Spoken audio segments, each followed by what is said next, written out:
Hello बच्चों, आप सभी को मेरा नमस्कार। इस इंडिया के बेहतरीन प्लेटफॉर्म फिजिक्स वाला पर आप सभी का स्वागत है। आज हम स्टार्ट करने वाले हैं ह्यूमन रिप्रोडक्शन। ह्यूमन रिप्रोडक्शन के अलावा हम जो भी चैप्टर अब रिमेनिंग जो बचे हुए हैं वो कंप्लीट करेंगे।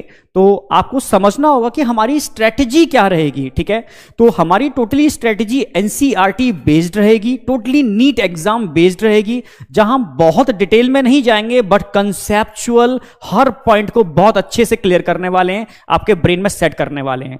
हम जो नोट्स आपको बनवाएंगे बेटा, मोर देन सफिशिएंट, ये कंप्लीट नोट्स हैं। ठीक है, इसके अलावा कुछ भी आपको पढ़ने की जरूरत नहीं है। यहां सारे क्वेश्चंस आपके क्लियर होंगे, पक्की बात है, कोई क्वेश्चन नहीं छूटने वाला।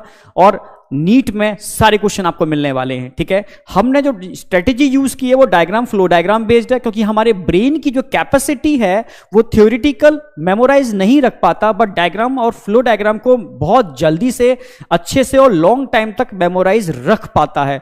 और यहां हम एनसीईआरटी पैरेलल लेके चलेंगे, क्योंकि टाइम बहुत कम है, बच्चा सेपरेटली एनसीईआरटी नहीं पढ़ पाता। तो हमने थ्योरी भी यूज की है और साथ में कंसेप्चुअल, ठीक है, पॉइंट्स भी यूज किए हैं, और पैरेलली हम एनसीईआरटी और एनसीईआरटी डायग्राम भी डिस्कस करते हुए चलेंगे विद क्वेश्चन प्रैक्टिस। तो ये पूरा एक पैकेज है, सुपर तरीके से आपके ब्रेन में हम हर कंसेप्ट को सेट कराने वाले हैं। ठीक है, तो स्टार्ट करते हैं बेटा ह्यूमन रिप्रोडक्शन।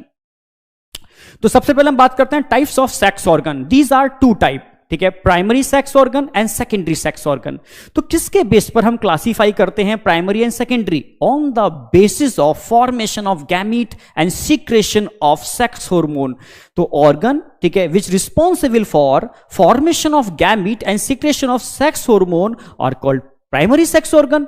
ठीक है, और जो सेकेंडरी सेक्स ऑर्गन होंगे बेटा, it is responsible for maturation of gamete and transport of gamete. तो maturation and transport of gamete से related organ secondary sex organ, and formation of gamete and secretion of sex hormone से related organ क्या होंगे बेटा? Primary sex organ. तो male में primary और secondary क्या होंगे, और फीमेल में प्राइमरी सेकेंडरी क्या होंगे? प्राइमरी और सेकेंडरी का क्लासिफिकेशन किसके बेस पर होता है? तो दो क्वेश्चन बन सकते हैं। तो इन case of primary sex organ अगर हम बात करते हैं, इन case of primary sex organ अगर बात करते हैं तो किसके बेस पर? On the basis of formation of gamete, formation of gamete, number one. Number two, secretion of sex hormone.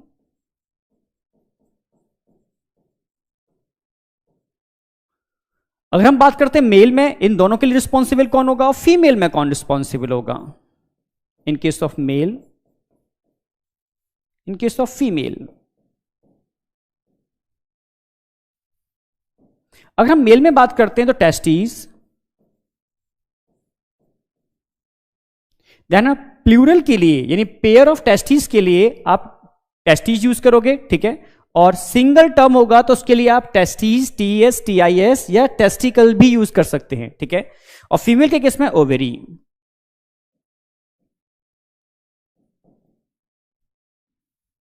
Female के केस में ओवेरीज और मेल के केस में testes. Both are responsible for formation of gamete and secretion of sex hormone. तो remaining, इनको छोड़ करके जो बचे हुए हैं बेटा reproductive organ, all are secondary sex organ. तो सेकेंडरी सेक्स ऑर्गन का जो क्लासिफिकेशन है ऑन द बेसिस ऑफ, आप बोलोगे maturation of gamete, maturation and transport of gamete.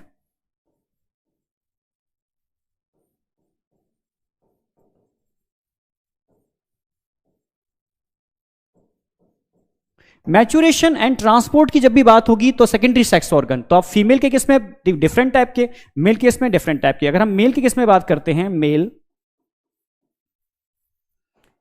तो आप जानते हो, ठीक है, टेस्टिस के अलावा क्या होता है? एपिडिडाइमिस,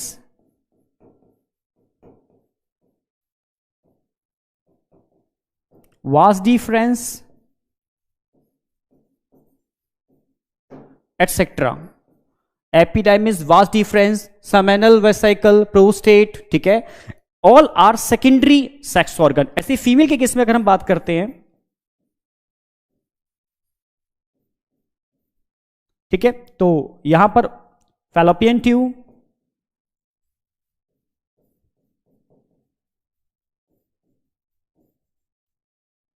यूटरस,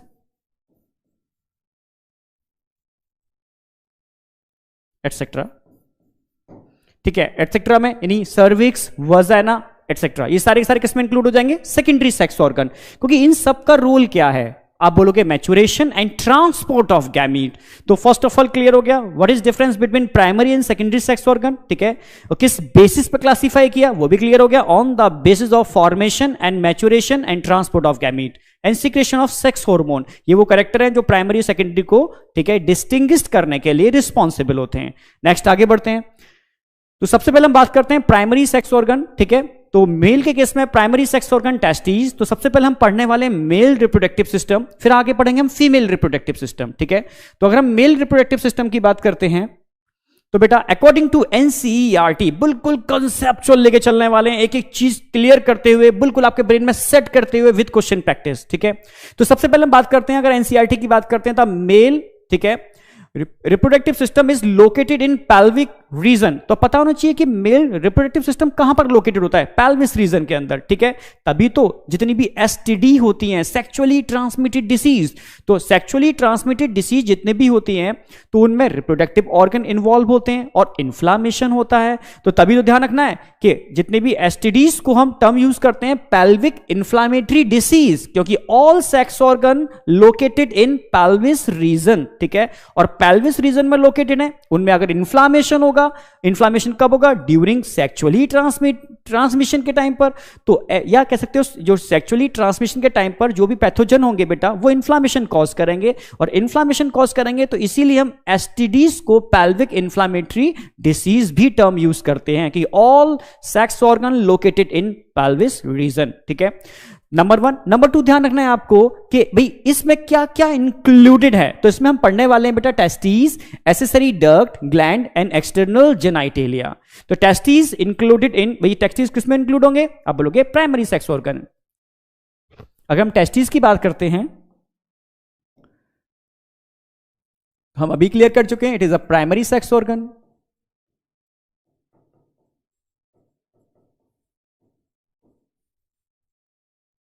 ठीक है, अगर हम बात करते हैं एसेसरी डक्ट, अगर हम एसेसरी डक्ट की बात करते हैं तो विच ऑफ द फॉलोइंग, ये डायरेक्ट क्वेश्चन मिलेगा, विच of the following duct included इन, ठीक है, मेल सेक्स एसेसरी डक्ट। तो बहुत सारे होंगे, हम आपको बताने वाले हैं, डिटेल में आगे पढ़ाने भी वाले हैं, बट आपको ध्यान रखना है यहां पर रटी टेस्टिस,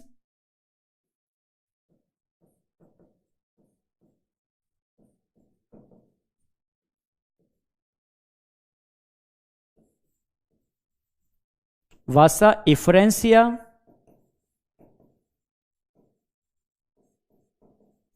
वास डिफरेंस एपिडिडाइमिस,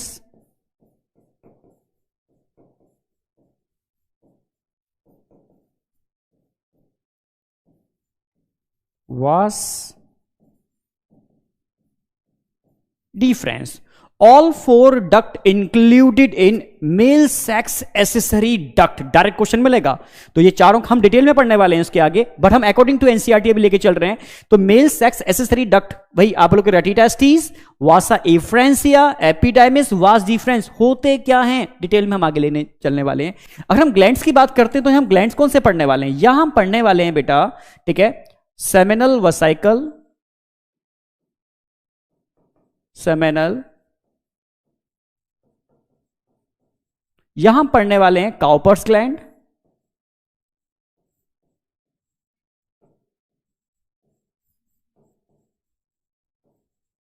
ठीक है, काउपर्स को हम बल्बो यूरेथ्रल ग्लैंड भी बोलते हैं। ठीक है, it is also called bulbo urethral gland. और हम पढ़ने वाले हैं यहां पर इसके अलावा, ठीक है, प्रोस्टेट ग्लैंड।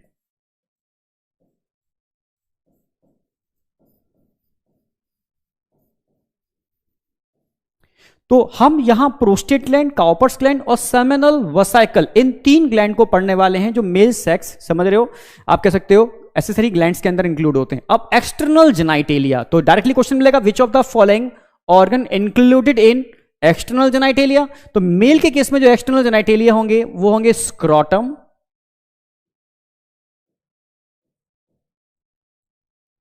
Plus penis.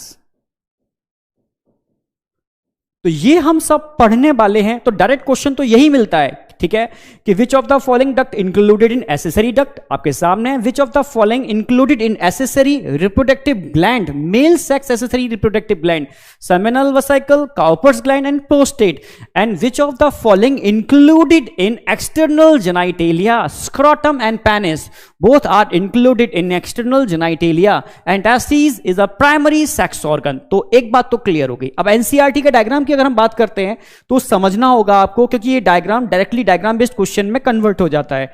ठीक है, स्क्रोटम आप समझ रहे हो, स्क्रोटम इज अ पाउच, ठीक है, स्किन का एक पाउच है जिसके अंदर 1 पेयर टेस्टीज प्रेजेंट होते हैं। ठीक है, तो स्क्रोटम स्किन का पाउच, टेस्टीज जो एक्स्ट्रा एब्डोमिनल होते हैं, क्यों होते हैं हम बताने वाले हैं। ठीक है, तो टेस्टीज समझ रहे हो आप, सिंगल को टेस्टीज बोलेंगे, TESTIS, या टेस्टिकल्स भी बोल सकते हैं, और पेयर्स में होगा तो टर्म यूज करेंगे इसके लिए, ठीक है, टेस्टीज। ठीक है, तो समझना है, स्क्रोटम स्किन का पाउच क्लियर है आपको। ठीक है, अब यहां से टेस्टिस के ऊपर वाला पार्ट जो दिख रहा है, दिस इज द एपिडिडाइमिस। तो एपिडाइमिस आउटर पार्ट जो टेस्टिस के ऊपर है, इससे जो डक्ट निकलेगी इसको बोलेंगे वास डिफरेंस। तो वास डिफरेंस समझ आ रही होगी बेटा, जो क्या आप कह सकते हो कि टेस्टिकल्स या एपिडिडाइमिस से ओरिजिनेट होती है और आगे जाकर के इजैक्यूलेटरी डक्ट में ओपन करती है।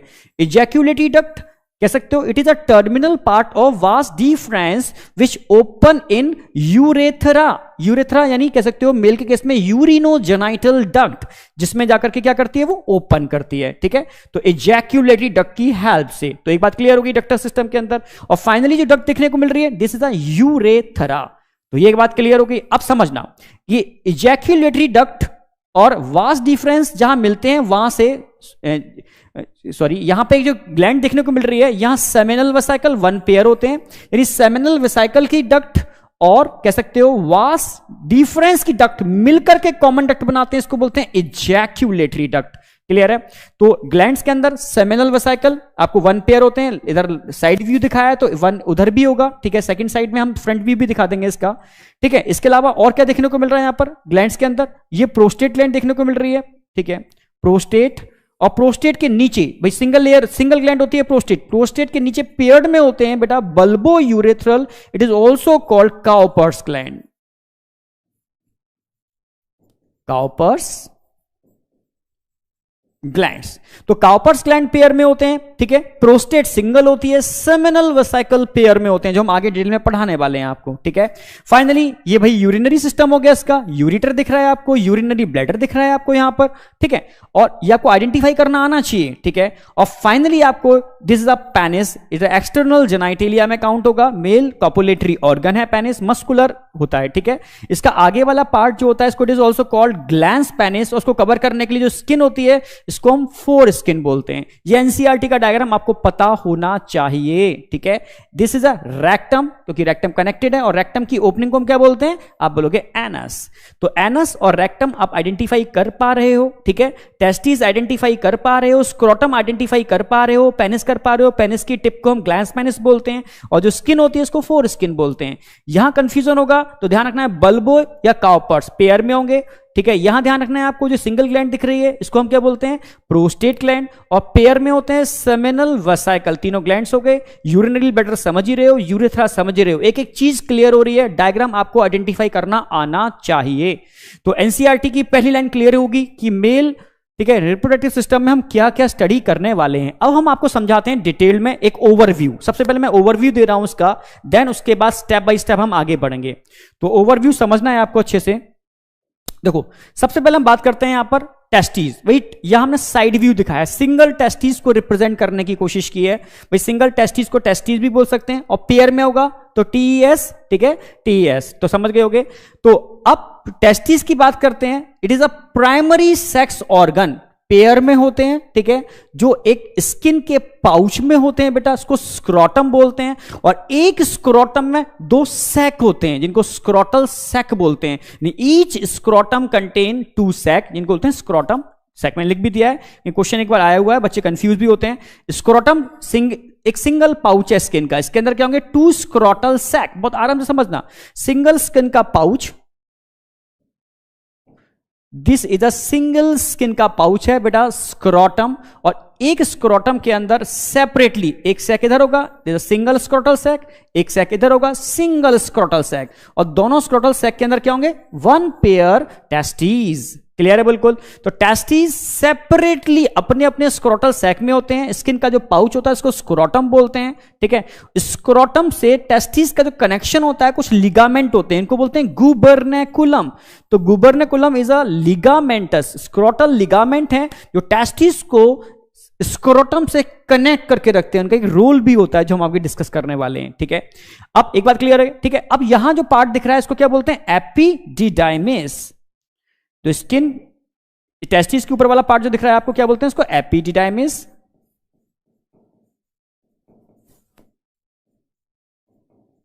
और एपिडिडाइमिस से जो डक्ट आपको पास आउट दिख रही है ऊपर जो निकल के जा रही है, this is called ejaculatory, this is called vas deferens. इसको यहां रिप्रेजेंट करते हैं वास डिफरेंस।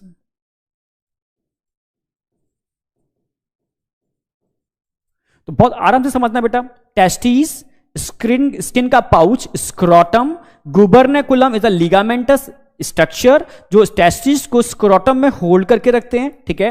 टेस्टिस के अपर वाले पार्ट को हम क्या बोलते हैं, एपिडिडाइमिस। यहां तक क्लियर है। और एपिडिडाइमिस से जो डक्ट निकल रही है वास डिफरेंस, ये बिल्कुल डायग्रामेटिकली समझना, साइड व्यू है, सिंगल टेस्टिस को दिखा रहे हैं, वन पेयर होते हैं बेटा, ठीक है। अब यहां समझना यह है कि एपिडिडाइमिस से जो वास डिफरेंस पास आउट हो रही है वो अकेली नहीं है। इस वास डिफरेंस के साथ डिफरेंट टाइप के अदर डक्ट भी हैं जो मिलकर के एक बंडल बना रहे हैं। It is a cord like structure, इसको बोलते हैं स्पर्मेटिक कॉर्ड। तो ध्यान रखना है आपको, यहां से एक कॉर्ड लाइक स्ट्रक्चर, ये पूरा कॉर्ड दिखा दिया हमने, ये कॉर्ड लाइक स्ट्रक्चर है, इसको बोलते हैं क्या, स्पर्मेटिक कॉर्ड। अब क्वेश्चन आएगा, which of the following present in spermatic cord. अब कॉर्ड की अगर हम बात करते हैं तो समझना होगा आपको, स्पर्मेटिक कॉर्ड के अंदर हम डिटेल में समझा दिया है आगे, इसके अंदर क्या क्या होगा, वास डिफरेंस होगी, वास, इसके अंदर बेटा, ठीक है, एक खास टाइप के मसल्स हैं, मैं समझाने वाला हूं, क्रीमास्टर मसल्स, वो भी यहां प्रेजेंट होंगे, क्रीमास्टर मसल्स। इसके अलावा अगर हम बात करते हैं और क्या क्या यहां प्रेजेंट होगा क्रीमास्टर मसल्स के अलावा, और आप बोलोगे एक नर्व प्रेजेंट होगी, ब्लड वेसल्स होंगे इसके अंदर, लिम्फ वेसल्स होंगे इसके अंदर, ठीक है।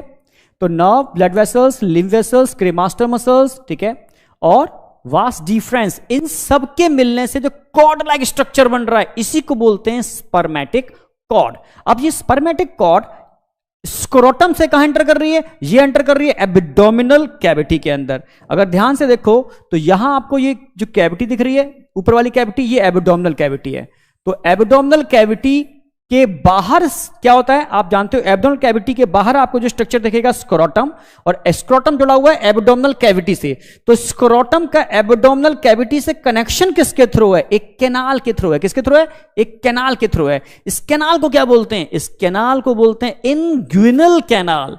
तो ध्यान रखना है आपको, इनग्विनल कैनाल, ठीक है, इनग्विनल कैनाल जो स्क्रोटम को एब्डोमिनल वॉल से कनेक्ट करके रखता है। तो which of the following structure responsible for connection, पूछेगा वो, क्वेश्चन आता है, ठीक है, connection of scrotum with abdominal wall या एब्डोमिनल कैविटी। तो आपको ध्यान रखना है यहां पर एक कैनाल है, इनग्विनल कैनाल। तो इनग्विनल कैनाल, ठीक है, जिससे which of the following structure pass out from inguinal canal, आप बोलोगे स्पर्मेटिक कॉर्ड। आप समझ रहे हो ना, इनग्विनल कैनाल एक कैनाल लाइक स्ट्रक्चर है, ठीक है, जो ऊपर तो एब्डोमिनल कैविटी, नीचे स्क्रोटम, ठीक है, इसको कनेक्ट करने के लिए रिस्पॉन्सिबल है। और इस कैनाल से कॉर्ड पास आउट होती है, कॉर्ड पास आउट होती है, कहां से, कॉर्ड, इस कैनाल से। इस कॉर्ड में क्या क्या है, इस कॉर्ड में मैंने आपको बताया भाई इसमें खास टाइप के मसल्स होते हैं, क्रीमास्टर मसल्स, इसमें इसके अलावा और क्या होता है आप बोलोगे, इसके अंदर वास डिफरेंस होता है, एक नर्व होती है, ब्लड वेसल्स होते हैं, लिम्फ वेसल्स होते हैं, ठीक है। इन सब के मिलने से कॉर्ड लाइक स्ट्रक्चर बनता है जो इस कैनाल से पास आउट होता है।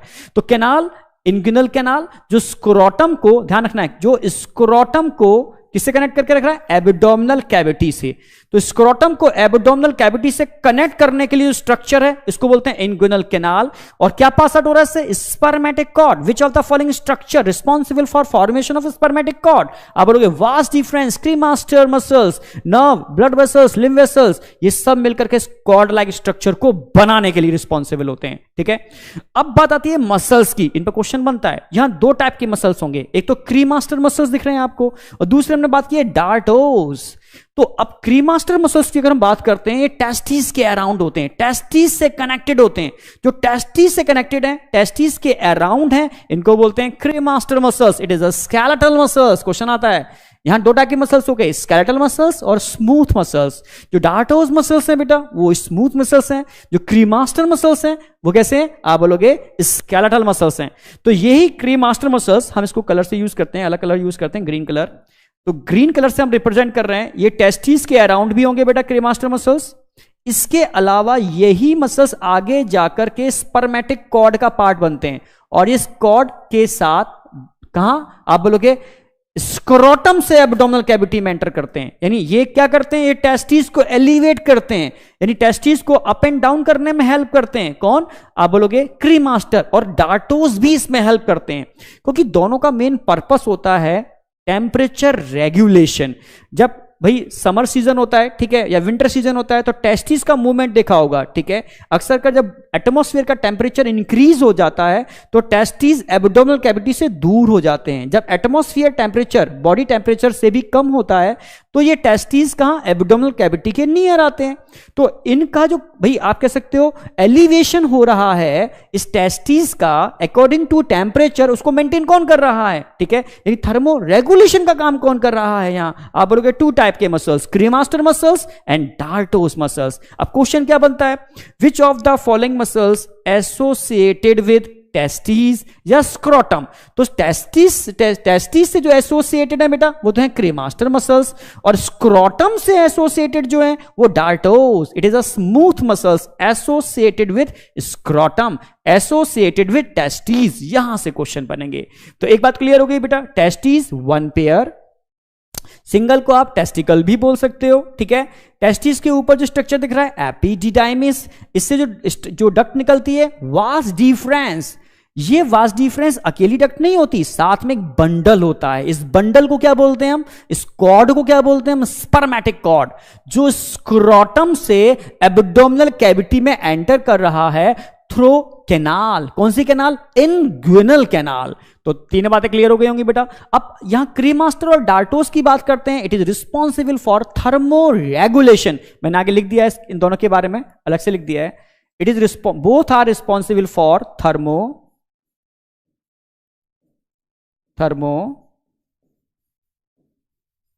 Regulation. Both muscles responsible for thermo regulation. तो ये टेम्परेचर को मेंटेन करते हैं, क्योंकि टेस्टिस के अंदर स्पर्मेटोजेनेसिस होती है, मींस गैमीटोजेनेसिस होती है, और गैमीट के फॉर्मेशन के लिए, मैच्योरेशन के लिए, स्टोर के लिए बॉडी टेम्परेचर से कुछ लो टेम्परेचर की रिक्वायरमेंट होती है। इन केस ऑफ मैमल कितना लो टेम्परेचर? 2 to 3 डिग्री, ठीक है, टेम्परेचर कम। तो बॉडी टेम्परेचर से 2 to 3 डिग्री बॉडी टेम्परेचर अगर कम रिक्वायर्ड है तो यहां पर टेस्टिस का होते हैं एक्स्ट्रा एब्डोमिनल। तो मैमल के केस में ध्यान रखना है, टेस्टिस एक्स्ट्रा एब्डोमिनल होते हैं बेटा, एब्डोमिनल कैविटी से बाहर होते हैं, स्किन के पाउच में होते हैं, उसको स्क्रोटम बोलते हैं। हर एक टेस्टिस सेपरेटली एक सैक में होगा, इसको क्या बोलते हैं? Scrotal sac. तो दोनों टेस्टिस के लिए सेपरेट स्क्रोटल सैक होते हैं जिसके अंदर टेस्टिस प्रेजेंट होते हैं। टेस्टिस के ऊपर सेपरेटली एपिडिडाइमिस होता है, उससे अलग अलग वास डिफरेंस, दोनों टेस्टिस से अलग अलग वास डिफरेंस पास आउट होते हैं, यानी यहां पर स्पर्मेटिक कॉर्ड अलग अलग पास आउट होते हैं, ठीक है। दोनों स्पर्मेटिक कॉर्ड, ठीक है, किस कैनाल के थ्रू पास आउट हो रहे हैं? आप बोलोगे इंग्विनल कैनाल के थ्रू पास आउट हो रहे हैं, ठीक है। तो इंग्विनल कैनाल वो कैनाल है जो आप बोल सकते हो एब्डोमिनल कैविटी को स्क्रोटम से कनेक्ट करके रखती है। इस कैनाल को हम बोलते हैं इंग्विनल कैनाल। तो इंग्विनल कैनाल कंसेप्ट समझ में आया होगा, स्पर्मेटिक कॉर्ड समझ में आया होगा, ठीक है। स्क्रोटम क्लियर है आपको। अब आगे बढ़ते हैं। क्रीमास्टर और डार्टोस से क्वेश्चन दो बनते हैं कि टेस्टिस से एसोसिएटेड क्रीमास्टर, स्क्रोटम से एसोसिएटेड डार्टोस। जो डार्टोस हैं वो स्मूथ मसल्स हैं, जो क्रीमास्टर हैं वो स्केलेटल मसल्स हैं। आप अपनी इच्छा से भी टेस्टिस को अप एंड डाउन कर सकते हो with the help of cremaster muscles, ठीक है। तो ये काम क्या करते हैं? थर्मो रेगुलेशन का काम करते हैं। एकदम क्लियर है। अब बताते हैं इंगुइनल हर्निया, एक कंसेप्ट है, मैंने ऐड कर दिया है, ठीक है। बहुत ज्यादा क्वेश्चन तो नहीं आता, बस पता होना चाहिए। अक्सर कर आपने देखा होगा कि रेलवे स्टेशन पे जो कुली होते हैं, या जो आपने देखा होगा जो सामान को उठाते हैं, हैवी वेट को, ठीक है, लोडिंग अनलोडिंग का काम करते हैं, तो अपने आप कैसे, ठीक है, अपने शोल्डर पे गमछा रखते हैं या कोई बांधने का वो चीज रखते हैं। या जिम में देखा होगा जो बहुत हैवी वेट लिफ्टर होते हैं वो कमर पर एक बेल्ट बांधते हैं, ठीक है। ऐसा क्यों करते हैं? ठीक है, क्योंकि भाई हमारे जितने भी एब्डोमिनल कैविटी है उसके अंदर ऑर्गन है और उनको कवर करने के लिए एक लेयर होती है, ठीक है। तो जब हम कोई भी हैवी वेट लिफ्टिंग करते हैं तो प्रेशर की वजह से वो लेयर क्रैक हो सकती है, रप्चर हो सकती है, और हमारी इंटेस्टाइन में हाई प्रेशर होता है, उस प्रेशर की वजह से वहां पर वो पेनिट्रेट कर जाता है। तो कभी कभी क्या होता है बेटा, इस इंगुइनल कैनाल वैसे तो क्लोज हो जाती है भाई बर्थ के टाइम पर, जब टेस्टिस की डिसेंडिंग होती है, जो बताने वाला हूं आगे, डिसेंडिंग के बाद ये कैनाल क्लोज हो जाती है, और क्लोज हो जाने के बाद फिर कोई दिक्कत नहीं है। बट अगर ये क्लोज ना हो पाए किसी कारण से, या किसी हैवी वेट लिफ्टिंग की वजह से प्रिकॉशन ना लेने की वजह से ये अगेन रीओपन हो जाए, तो इंटेस्टाइन का कोई पार्ट, भाई स्मॉल इंटेस्टाइन या कुछ इंटेस्टाइन कोई पार्ट इसमें आके एंटर कर जाता है। एंटर करने से पेन भी होता है, इसी को बोलते हैं इंगुइनल हर्निया। हर्निया के अंदर होता क्या है बताया मैंने? हर्निया भी एब्डोमिनल हर्निया भी हो सकता है, यानी पूरे के पूरे एब्डोमिनल कैविटी जिस एक पैकेट के अंदर बंद है बेटा, उस पैकेट, उस लेयर का प्रेशर की वजह से अगर रप्चर हो जाना और हमारी इंटेस्टाइन का हमारी एब्डोमिनल कैविटी के किसी पार्ट में एंटर कर जाना, या इंगुइनल कैनाल में एंटर कर जाना, इसी को बोलते हैं इंगुइनल हर्निया। और एब्डोमिनल कैविटी के किसी पार्ट में एंटर करेगा तो उसको एब्डोमिनल हर्निया बोल देंगे। इंगुइनल कैनाल में एंट्री हो जाएगी तो इंगुइनल हर्निया बोलेंगे। पेन होता है, ठीक है, सिंपल। तो दो कारण बताए थे मैंने इंगुइनल हर्निया के, इसीलिए तो वो लोग प्रिकॉशन के लिए बेल्ट या साफी, गमछा या किसी चीज को अपने कमर से टाइट से बांध के रखते हैं। जब कमर से टाइट से बांध लेते हैं बेटा, तो आप हैवी वेट लिफ्टिंग करते हो तो जो आपकी मेम्ब्रेन है वो रप्चर नहीं होती, क्योंकि सारा प्रेशर वो, आप समझ रहे हो ना, वो गमछा या जो भी आप बेल्ट यूज कर रहे हो वो उसको होल्ड कर लेता है, जिसकी वजह से हर्निया होने की प्रोबेबिलिटी कम से कम हो जाती है। तो एक बात क्लियर हुई होगी, इंगुइनल हर्निया, इंगुइनल कैनाल का रीओपन हो जाना या ओपन हो जाना, जिसकी वजह से इंटेस्टाइन उसमें पेनिट्रेट कर जाती है, पेनफुल कंडीशन होती है, इसको हर्निया बोलते हैं। और ये कंडीशन इंगुइनल कैनाल के अंदर होती है, it is called inguinal hernia. तो बेसिक समझ में आया होगा इन सबका पार्ट क्या है। अब आगे हम बढ़ते हैं, तो यहां से वास डिफरेंस, तो ये वास डिफरेंस बेटा ध्यान रखना है, ये वास डिफरेंस एक एम्पुला लाइक स्ट्रक्चर बनाती है। एम्पुला, और कहीं पर भी एक फूला हुआ पार्ट दिखेगा उसको एम्पुला बोलते हैं। डाइजेस्टिव सिस्टम में भी पढ़ा होगा आपने, कई जगह एम्पुला टर्म आता है, ठीक है। फैलोपियन ट्यूब में मैं पढ़ाने वाला हूं एम्पुला। तो एक फूला हुआ स्ट्रक्चर दिखेगा, it is a ampulla, it is responsible for, ठीक है, स्टोरेज ऑफ स्पर्म। भाई बिफोर इजैक्यूलेशन स्पर्म यहां पर आकर के स्टोर हो जाते हैं, ठीक है।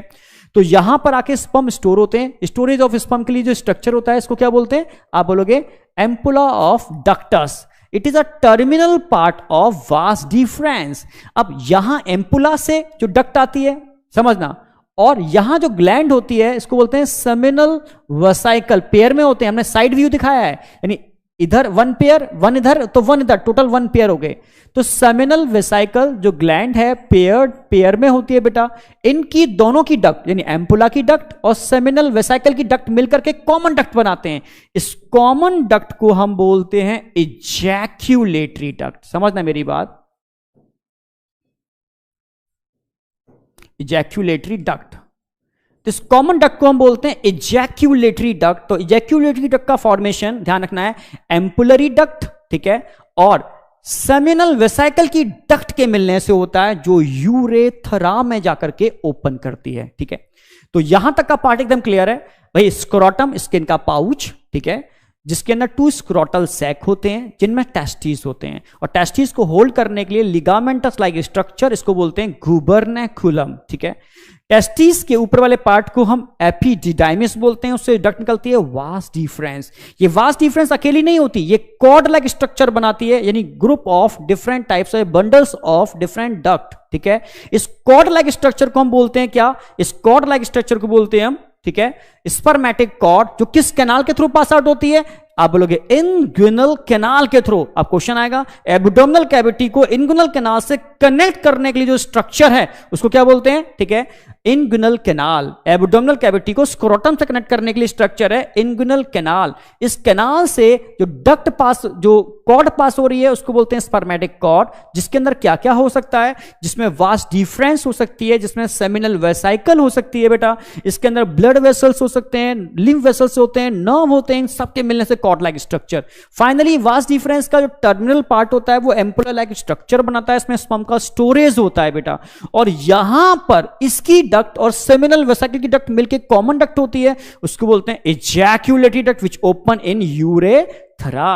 तो यहां तक की बात एकदम क्लियर है। अब बात करते हैं मेल सेक्स एसेसरी ग्लैंड्स। तो मैंने 3 ग्लैंड्स बताए थे जो आपको पढ़ने, ठीक है। सेमिनल वेसाइकल पेयर में होते हैं, प्रोस्टेट अनपेयर सिंगल ग्लैंड है, और बल्बो यूरेथ्रल या काउपर्स ये भी पेयर में होते हैं। हम इनको डिटेल में पढ़ने वाले हैं, ठीक है।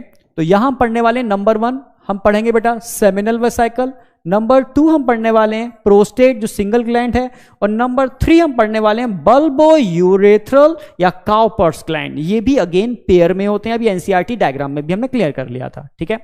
अब इसके बाद बात आती है भाई मेल copulatory organ यानी penis. It is external, it is also external genitalia. Scrotum and penis both are included in external genitalia. तो अगर हम पेनिस की बात करते हैं तो ये मस्कुलर ऑर्गन है। डिटेल में हम इसको आगे पढ़ाएंगे, बट ओवरव्यू समझा रहा हूं। तो यहां पर सेंटर में क्या दिख रही है? यूरेथ्रा। तो यूरेथ्रा के अराउंड जो मस्कुलर टिश्यू देखने को मिल रहे हैं, यूरेथ्रा के अराउंड, इनको बोलते हैं corpus spongiosum. Corpus spongiosum brown colour से दिखा रखा है बेटा मैंने। ये सिंगल होते हैं। जैसे मान लो सेंटर में रिफिल है, इस पेन के सेंटर में रिफिल है, तो रिफिल यूरेथ्रा। तो यूरेथ्रा के अराउंड जो टिश्यू होंगे बेटा वो सिंगल होंगे, यूरेथ्रा के अराउंड होंगे। कॉर्पस स्पॉन्जियोसम बोलते हैं क्योंकि आगे जाकर के ये फूल जाते हैं और पेनिस की टिप बनाने का काम करते हैं। इसी को बोलते हैं ग्लैंस पेनिस। तो क्वेश्चन आता है, which of the following erectile tissue responsible for formation of glans penis? आप बोलोगे corpus spongiosum. Corpus spongiosum responsible for formation of glans penis. Brown colour से रिप्रेजेंट किया है। जो आगे जाकर के देखो टर्मिनल वाला पार्ट इनका क्या हुआ? लार्ज हो गया, स्पॉन्जी होता है, so it is called corpus spongiosum. इसके अलावा सिंगल होते हैं। इसके अलावा यहां आपको, क्योंकि टीएस है इसलिए आपको पेयर नजर आ रहा है, पर पेयर में नहीं होते, सिंगल होते हैं, ठीक है, अराउंड सिंगल। इसका भी आगे भी दिखाएंगे इसको डिटेल में। और यहां जो पेयर में टिश्यू होते हैं उनको बोलते हैं corpora cavernosa. Both are erectile tissue, both are erectile tissue. Corpus spongiosum and corpora cavernosa both are erectile tissue.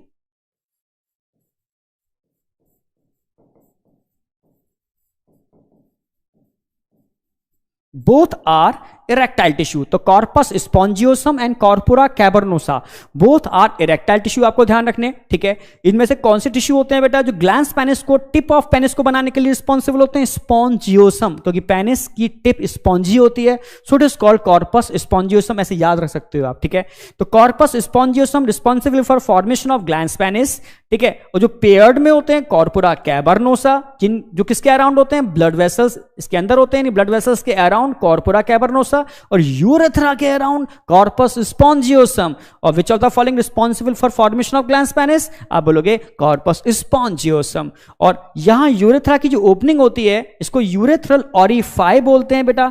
और इस ग्लैंस पेनिस को कवर करने के लिए जो स्किन होती है इसको प्रेप्यूस बोलते हैं, फोर स्किन या प्रेप्यूस, ठीक है, कवरिंग ऑफ, ठीक है, ग्लैंस पेनिस। जो स्किन लाइक स्ट्रक्चर दिख रहा है जो ग्लैंस पेनिस को कवर करके रखता है, इसको हम प्रेप्यूस या फोर स्किन भी बोल सकते हैं, ठीक है। तो ओवरव्यू क्लियर है। टेस्टिस 1 पेयर, ठीक है। पेनिस किस तरह कनेक्शन होता है, स्पर्मेटिक कॉर्ड क्या होती है, इंग्विनल हर्निया क्या है, रिलेटेड मैंने आर्टिकल बताई दिए। ये ओवरव्यू हो गया। एनसीईआरटी का डायग्राम भी क्लियर हो गया, ओवरव्यू भी क्लियर हो गया। अब स्टेप बाय स्टेप आगे बढ़ते हैं, ठीक है। तो इसको हमने एक यहां भी दिखाना चाहा है पेयर में, क्योंकि क्लियर हो जाए आपको कि पेयर में किस तरीके से अरेंज है। तो ये तो आपको दिख रहा है बेटा, यहां दिख रहा है, ये दिस अ वास्ट डिफरेंस,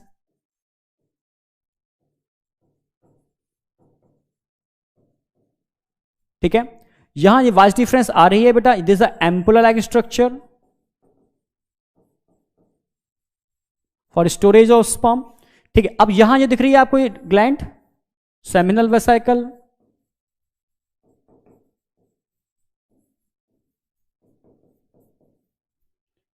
ठीक है। और फाइनली मैंने बताया इन दोनों के मिलने से जो कॉमन डक्ट बन रही है, जो यूरेथ्रा में आकर के ओपन करेगी, इस कॉमन डक्ट को हम क्या बोलने वाले हैं? इसको बोलने वाले हैं इजैक्यूलेटरी डक्ट।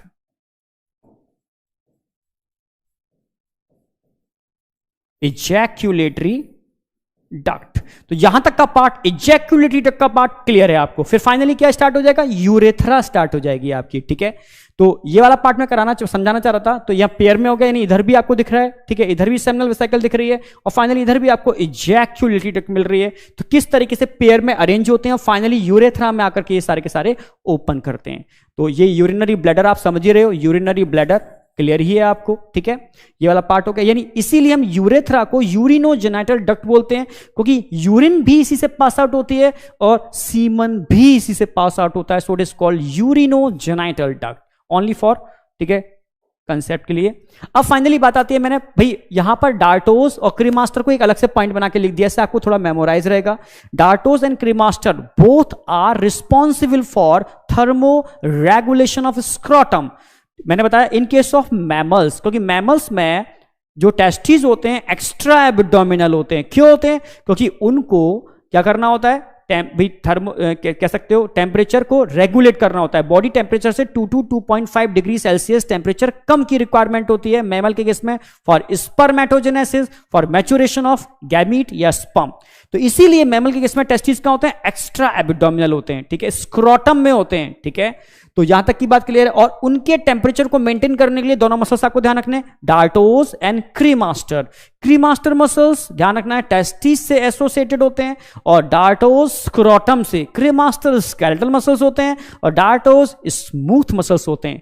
तो ये वाली बात क्लियर है। Both muscles help in thermoregulation of scrotum. Dartos smooth muscles found in, ठीक है, सबक्यूटेनियस लेयर ऑफ स्क्रोटम, ठीक है। Cremaster skeletal muscles associated with each testis. तो यहां तक एकदम क्लियर है, कोई डाउट नहीं होना चाहिए। अब मैंने यहां स्पर्मेटिक कॉर्ड को भी अलग से एक्सप्लेन कर दिया है, थोड़ा सा मेमोराइज रहेगा आपको। कॉर्ड यानी बंडल ऑफ डक्ट, किस किस के मिलने से बनता है ये बंडल, ठीक है। इस बंडल के अंदर आपको, ठीक है, ब्लड वेसल्स देखने को मिलेंगे। क्वेश्चन आएगा which of the following present in spermatic cord. यहां लिम्फ वेसल्स देखने को मिलेंगे, यहां नर्व देखने को मिलेंगे, यहां क्रीमास्टर मसल्स देखने को मिलेंगे, और साथ में वास डिफरेंस भी यहां से पास आउट होती है, ठीक है। क्रीमास्टर विद वास डिफरेंस कर दो।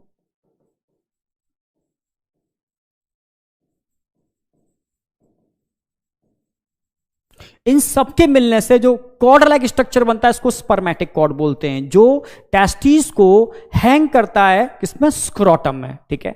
तो यहां तक की बात क्लियर है, एकदम गुबरनेकुलम भी बता चुका हूं मैं, यह स्ट्रक्चर समझ ही आ रहा होगा। This is a spermatic cord, cord like structure, spermatic cord, जो कि टेस्टिस को, ठीक है, स्क्रोटम में हैंग करने के लिए रिस्पॉन्सिबल होती है।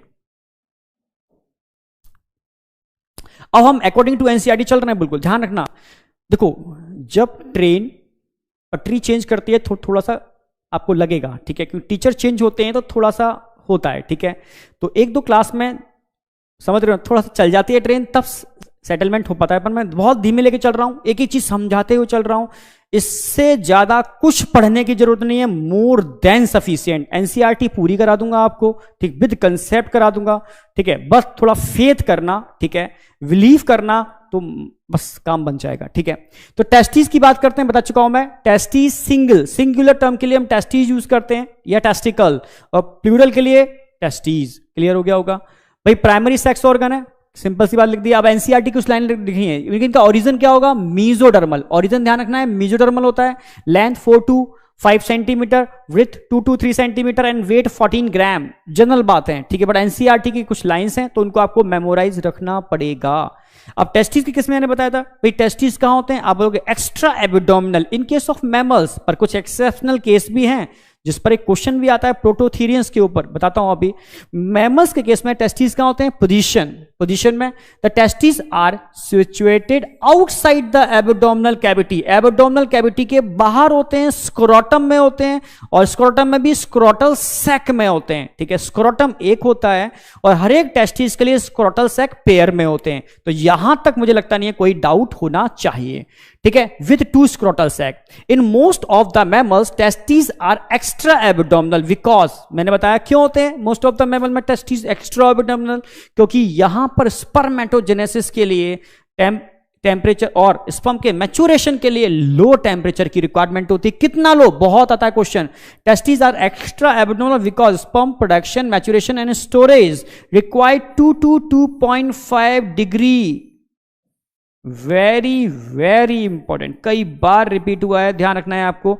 2 to 2.5 degree lower temperature with respect to body temperature, except कहां पर, टेस्टिस इंट्रा एब्डोमिनल होते हैं। तो प्रोटोथीरियंस, ठीक है, प्रोटोथीरियंस के अंदर ध्यान रखना, जब आप मैमल्स पढ़ोगे तो भाई मैमल को हमने 3 पार्ट में डिवाइड किया, प्रोटोथीरिया, यूथीरिया और ठीक है मेटाथीरियंस एंड यूथीरियंस।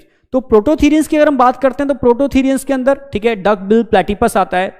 जो ध्यान रखना है, प्रोटोथीरियंस के अंदर टेस्टिस इंट्रा एब्डोमिनल होते हैं और इस पर क्वेश्चन आता है, वेरी इंपॉर्टेंट अगेन, कि इंट्रा एब्डोमिनल कहां होते हैं, आप बोलोगे प्रोटोथीरियंस में इंट्रा एब्डोमिनल होते हैं। इसके अलावा एलिफेंट, व्हेल, इनमें भी इंट्रा एब्डोमिनल होते हैं, बाहर स्क्रोटम में नहीं होते।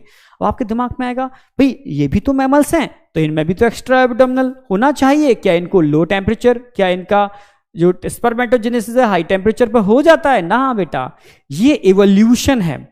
जिन एनिमल्स ने ड्यूरिंग एवोल्यूशन अपने अंदर चेंजेस कर लिए। अब चेंजेस कैसे भाई, इन्होंने अपनी टेस्टिस के अराउंड एक काउंटर करंट सिस्टम डेवलप किया जो टेस्टिस को बॉडी टेम्परेचर से कुछ डिग्री कम रख, मतलब टेम्परेचर को मेंटेन करने के लिए रिस्पॉन्सिबल होता है, 2 to 2.5 कम कर लेता है, वो एक कूलिंग सिस्टम में हेल्प करता है। तो जो ऐसा कर पाए उनमें टेस्टिस इंट्रा एब्डोमिनल ही रहे, जो नहीं कर पाए उनमें टेस्टिस एक्स्ट्रा एब्डोमिनल हो गए, ठीक है, स्क्रोटम के अंदर। तो ध्यान रखना, कुछ एक्सेप्शनल केस लिख दिए मैंने, इंपॉर्टेंट एग्जांपल लिख दिए, प्रोटोथीरिया, एलिफेंट, वेल, ये इंपॉर्टेंट एग्जांपल एटसेट्रा और भी होते हैं। तो ये इंपॉर्टेंट एग्जांपल, इसमें प्रोटोथीरिया पे क्वेश्चन भी आता है, ठीक है। तो ये मैमल्स के इंपॉर्टेंट, कुछ मैमल्स के अंदर ये इंट्रा एब्डोमिनल भी होते हैं और मोस्टली एक्स्ट्रा एब्डोमिनल होते हैं। क्यों होते हैं? क्योंकि स्पर्मेटोजेनेसिस, मैच्योरेशन एंड स्टोरेज के लिए लो टेम्परेचर चाहिए। कितना लो टेम्परेचर चाहिए? 2 to 2.5 degree Celsius low temperature चाहिए। तो यहां तक एकदम कंसेप्ट क्लियर रखना, बिल्कुल बस फेथ करना बेटा, इससे ज्यादा कुछ भी नोट्स, एडिशनल नोट्सों के चक्कर में मत पढ़ना, क्योंकि एक ही स्ट्रेटेजी मेरी है, ठीक है। जितनी मेहनत करनी है हम कर लेंगे, आपको हम एकदम फाइन एंड फिल्टर्ड मटेरियल देंगे, क्योंकि जितना हम फाइन एंड फिल्टर करेंगे उतना ही आपके लिए बेनिफिट रहेगा। क्योंकि अगर हम आपको ढेरों सारा दे देंगे, ठीक है, समझ रहे हो ना मेरी बात, कि अच्छी चीज़ों हम कचड़ा भी दे देंगे तो आप भाई आपको तो रिवीजन करना है, उतना ही रिवीजन टाइम ज़्यादा लगेगा। तो हमारा एक ही मोटिव होगा, एक ही फोकस होगा, एकदम फाइन एंड फिल्टर्ड मटेरियल दें जिससे कि आप उसको ज़्यादा बार रिवाइज कर पाओ, जिससे आपका टाइम बचे, जिससे आप अच्छा परफॉर्म कर पाओ, आपको कन्फ्यूजन कम से कम हो और आप नेगेटिव मार्किंग से बच पाओ। तो बस जितना हम करा रहे हैं मोर देन सफिशिएंट, कहीं कुछ इधर उधर पढ़ने की जरूरत नहीं है, बस question practice, concept question practice से बनेंगे। एनसीईआरटी हम साथ साथ पैरेलली कराते जाएंगे आपको, ठीक है। तो एक बात क्लियर होगी भाई, टेस्टिस प्राइमरी सेक्स ऑर्गन होते हैं, पहली बात। ओरिजन भाई मेसोडर्मल, मोस्टली ऑर्गन का ओरिजन मेसोडर्मल होता है भाई। साइज, विड्थ, वेट ये आपको याद रखना पड़ेगा। पोजीशन एक्स्ट्रा एब्डोमिनल होती है इन केस ऑफ मैमल्स। कुछ एक्सेप्शनल केस भी आपको ध्यान रखने पड़ेंगे, प्रोटोथीरिया जो बहुत इंपॉर्टेंट एग्जांपल है। क्यों होते हैं एक्स्ट्रा एब्डोमिनल?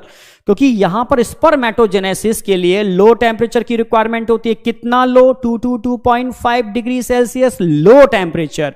और इतना लो टेम्परेचर किसके लिए? आप बोलोगे ये लो टेम्परेचर स्पर्मेटोजेनेसिस और स्टोरेज के लिए रिक्वायर्ड होता है। जो मैमल्स बॉडी के अंदर ही इसको मेंटेन कर पाए तो उनमें इंट्रा एब्डोमिनल हो गए by with the help of counter current mechanism. जो नहीं कर पाए उनमें एक्स्ट्रा एब्डोमिनल हो गए। Simple, this is evolutionary concept. तो यहां तक एकदम क्लियर है। फाइनली हम बात करते हैं, ठीक है, एक्चुअल में टेस्टिस का जो ओरिजिन है वो तो बॉडी के अंदर ही होता है, इंट्रा एब्डोमिनल, ठीक है। बट किस मंथ, जब फीटस का वो कौन सा मंथ होता है जब टेस्टिस एक्स्ट्रा एब्डोमिनल होते हैं, वो समझना होगा, ठीक है।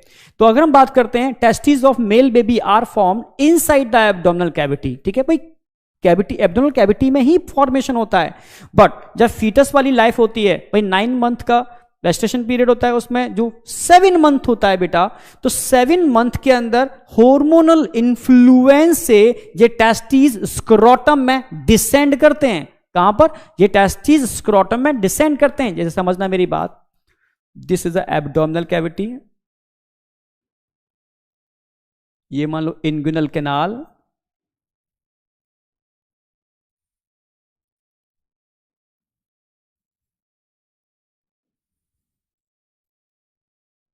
स्क्रोटम।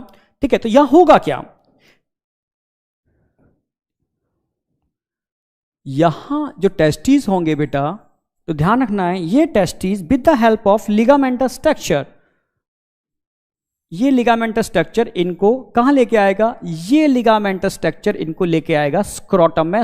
ठीक है, तो टेस्टिस को स्क्रोटम में डिसेंड, भाई ये तो समझ रहे हो आपको एब्डोमिनल कैविटी,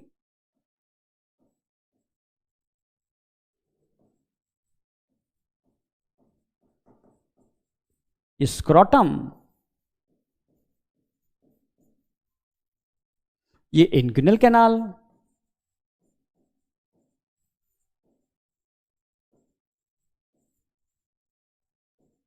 तो यहां तक तो एकदम क्लियर है, ये है टेस्टिस। ठीक है,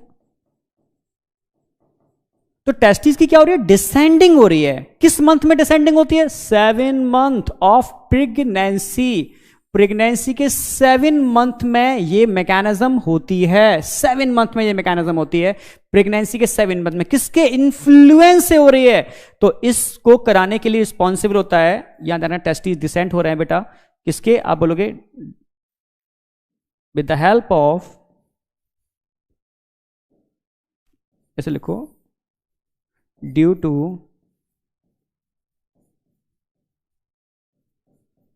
contraction of गुबर्नेकुलम,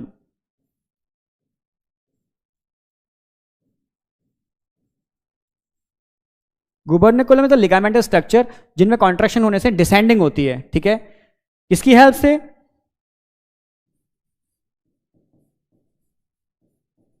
with the help of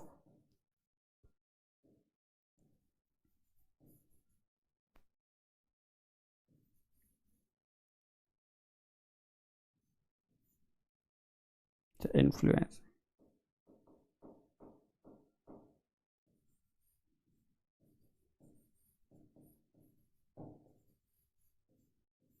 किसके इन्फ्लुएंस से, आप बोलोगे यहां पर एंड्रोजन बाइंडिंग प्रोटीन, समझाऊंगा इसको, और एंड्रोजन यानी टेस्टोस्टेरॉन।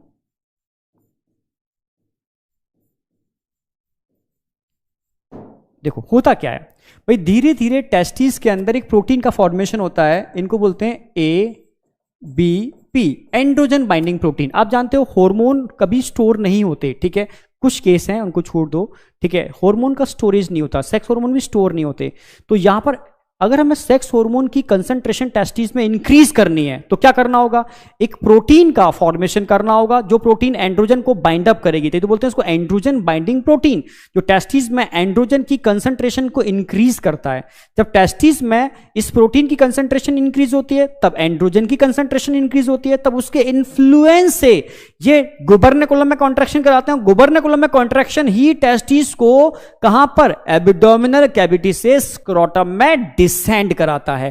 ठीक है, तो समझना आपको, टेस्टिस के अंदर एंड्रोजन बाइंडिंग प्रोटीन का फॉर्मेशन होता है, जिसकी वजह से एंड्रोजन या टेस्टोस्टेरॉन कंसंट्रेटेड फॉर्म में इकट्ठा होता है, जो क्या करेगा, आप बोलोगे गुबर्नेकुलम में कॉन्ट्रैक्शन कराएगा। इसके अलावा और भी, ठीक है, फैक्टर्स होते हैं, पर मेनली गुबर्नेकुलम में कॉन्ट्रैक्शन कराने से क्या होगा, टेस्टिस की डिसेंडिंग होगी स्क्रोटम में, और टेस्टिस की जब डिसेंडिंग होगी स्क्रोटम में, समझ रहे हो ना मेरी बात, किस मंथ में, 7 मंथ में। तो क्वेश्चन आता है किस मंथ में, 7 मंथ में, किसके इन्फ्लुएंस से, आप बोलोगे यहां पर इन्फ्लुएंस किसका होगा, ABP, एंड्रोजन बाइंडिंग प्रोटीन, और एंड्रोजन मतलब टेस्टोस्टेरॉन।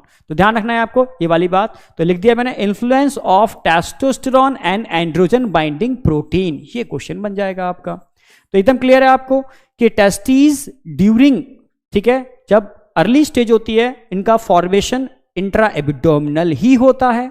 7 मंथ का टाइम आता है, तब ये एंड्रोजन बाइंडिंग प्रोटीन, ये एंड्रोजन बाइंडिंग प्रोटीन 2 बार काम आती है लाइफ में, एक तो टेस्टिस के डिसेंड कराने में ड्यूरिंग फीटल लाइफ, और एक जब प्यूबर्टी आती है तब स्पर्मेटोजेनेसिस को भी इंड्यूस यही करती है। हम आगे बताने वाले हैं इस चीज को। ठीक है, तो 7 मंथ वाली लाइफ के अंदर क्या होगा, डिसेंडिंग होगी, किसके इन्फ्लुएंस से, बस क्वेश्चन आएगा एंड्रोजन बाइंडिंग प्रोटीन और एंड्रोजन के इन्फ्लुएंस से, किस मंथ में, 7 मंथ में। ठीक है, ठीक है। सपोज मान लो ये डिसेंडिंग नहीं हो पाती है, कॉज बहुत सारे हो सकते हैं, ठीक है। सपोज एंड्रोजन बाइंडिंग प्रोटीन नहीं बनी, सपोज एंड्रोजन कंसंट्रेट फॉर्म में नहीं आए, सपोज इंग्विनल, समझ रहे हो, इंग्विनल जो कैनाल है उसका एनलार्जमेंट नहीं हुआ, बहुत सारे कॉज हैं इसके, ठीक है। तो ऐसे केस में क्या होगा, ऐसे केस में टेस्टिस एब्डोमिनल कैविटी में ही रह जाएंगे, यानी failure of descending of testis, इसी को बोलते हैं, आप समझना मेरी बात, इसी को टर्म यूज करते हैं, क्वेश्चन आता है क्रप्ट ऑर्किटिज्म, क्रप्ट ऑर्किटिज्म, ठीक है, एक टर्म है, ठीक है, ड्यू टू कह सकते हो फेलियर ऑफ टेस्टिस, ठीक है, failure of descending of testis in scrotum. तो क्लियर, ध्यान रखना है आपको, क्रप्ट ऑर्किटिज्म टर्म आपको याद रखना होगा, failure of testis to descend in scrotum, cause मैंने बहुत सारे बताए, ठीक है, इसको हम बोलते हैं क्रप्ट ऑर्किटिज्म। तो बहुत सारे केस ऐसे होते हैं, अक्सर कर ये केस देखने को मिलता है मैक्सिमम केस में प्री मैच्योर बर्थ के केस में, ठीक है।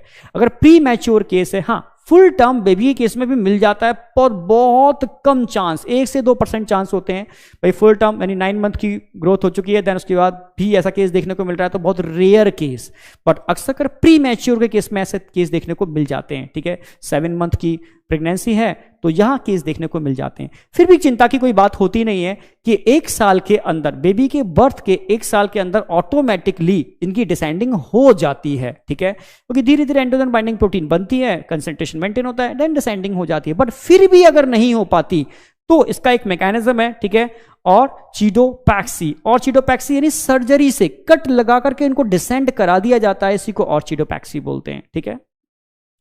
तो 2 टर्म याद रखने हैं कि टेस्टिस की डिसेंडिंग स्क्रोटम में 7 मंथ किस के इन्फ्लुएंस से, एंड्रोजन बाइंडिंग प्रोटीन और एंड्रोजन इनके इन्फ्लुएंस से होती है, ठीक है। अगर डिसेंडिंग नहीं हो पाती, फेल्योर हो जाए, तो टर्म क्या यूज करते हैं, इसके लिए टर्म यूज करते हैं, ठीक है, और क्रप्ट ऑर्किटिज्म, क्रप्ट ऑर्किटिज्म। और अगर मान लो, ठीक है, क्रप्ट ऑर्किटिज्म आगे जाकर के नॉर्मल कंडीशन में कन्वर्ट नहीं हुआ, तो एक सर्जरी कट लगाकर डिसेंड करने की जो मैकेनिज्म, इसको क्या बोलते हैं, ऑर्चिडोपैक्सी। तो ये टर्म आपको ध्यान रखने हैं बेटा, सीधे क्वेश्चन मिल जाते हैं, बहुत इंपॉर्टेंट टर्म है सारे के सारे। फाइनली हम बात करते हैं कास्ट्रेशन, बहुत सुना होगा, बहुत कॉमन टर्म है कास्ट्रेशन, ठीक है। तो नीट में आया हुआ क्वेश्चन है कास्ट्रेशन पर, और चीडाक्टोमी, टॉमी टर्म कहीं भी लगा हुआ है, टॉमी मतलब रिमूव कर देना, वासेक्टोमी, ट्यूबेक्टोमी, कोलिसिस्टेक्टोमी, हिस्ट्रेक्टोमी, हिस्ट्रा मतलब यूट्रस, ये भी नीट में आया हुआ क्वेश्चन है, यूट्रस को रिमूव कर देना। देखा होगा आजकल यूट्रस में सिस्ट फॉर्मेशन बड़ा कॉमन हो गया है, जो आगे आगे कैंसर में कन्वर्ट हो जाता है, तो डॉक्टर रिस्क नहीं लेता, हिस्ट्रेक्टोमी ही कर देता है। नीट में आया हुआ क्वेश्चन है, हिस्ट्रा मतलब होता है यूट्रस, टॉमी मतलब होता है रिमूव करना, यूट्रस के रिमूव करने की मैकेनिज्म को हम बोलेंगे हिस्ट्रेक्टोमी। ऐसी कोली, कोली मतलब होता है बाइल, सिस्ट मतलब होता है ब्लैडर, तो बाइल के ब्लैडर यानी गॉल ब्लैडर को कट करके रिमूव कर देना, बहुत कॉमन आपने सुना होगा, ठीक है। हिंदी में भी टर्म यूज करते हैं, पित्त की थैली को हटा दिया डॉक्टर ने, रिमूव कर दिया, गॉल ब्लैडर कट कर दिया, यानी कोलिसिस्टेक्टोमी। कोली मतलब समझ गए होगे बाइल, सिस्ट मतलब ब्लैडर, टॉमी मतलब removal, cholecystectomy, removal of gall bladder. ऐसे ही वासेक्टोमी, ट्यूबेक्टोमी जो हम पढ़ाएंगे भी आपको, ऐसी टर्म यहां पर आएगा बेटा, ऑर्चिडेक्टोमी यानी रिमूवल ऑफ, ऑर्ची मतलब टेस्टिस, रिमूवल ऑफ टेस्टिस, ठीक है।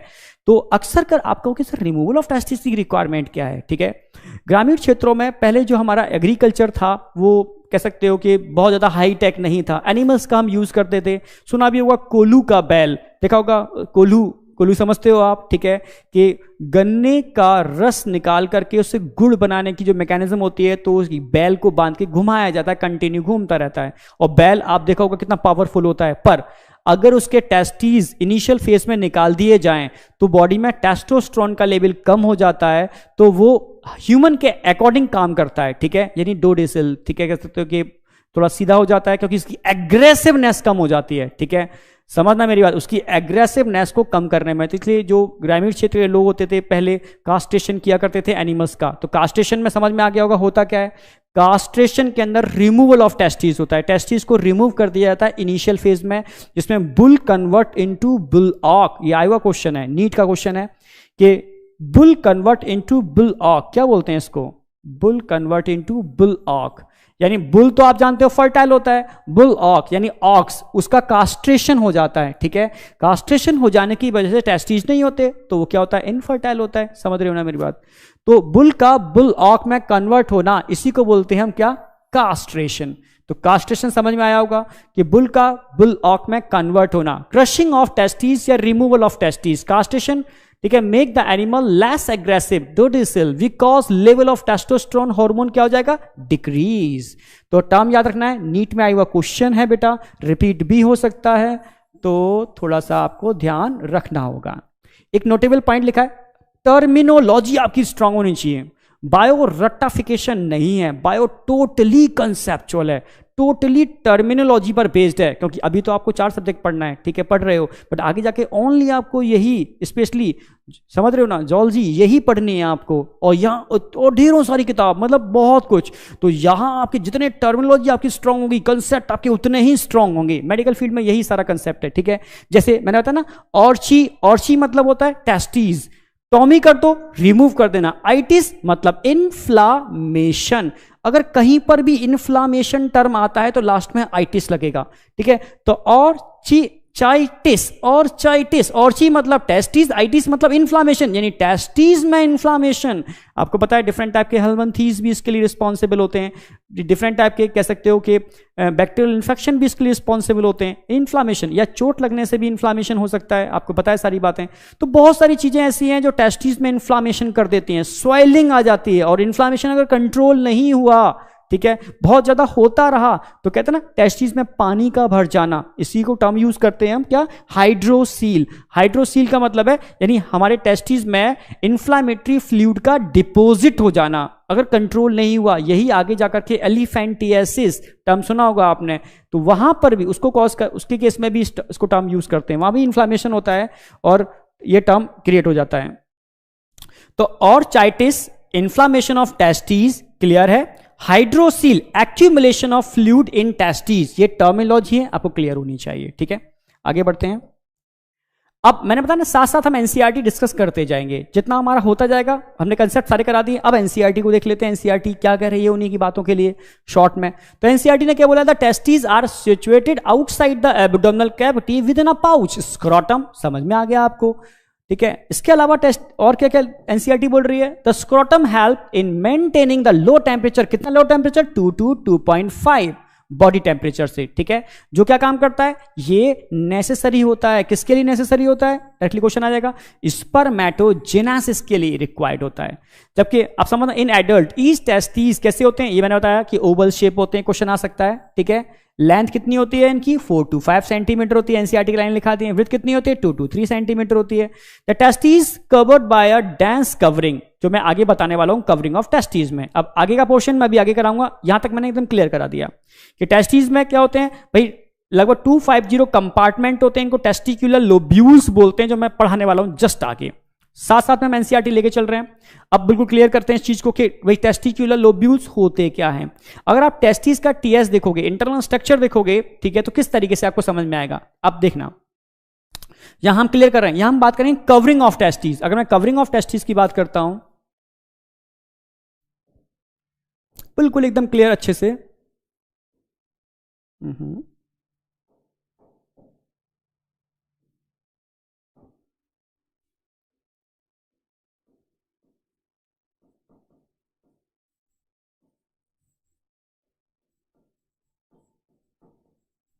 अगर हम टेस्टिस की कवरिंग की बात करते हैं तो 3 कवरिंग होते हैं। नंबर 1, वही सबसे आउटर क्या होगी, ट्यूनिका वैजिनालिस। तो ट्यूनिका वैजिनालिस क्या होगी बेटा, आउटर लेयर, सबसे आउटर।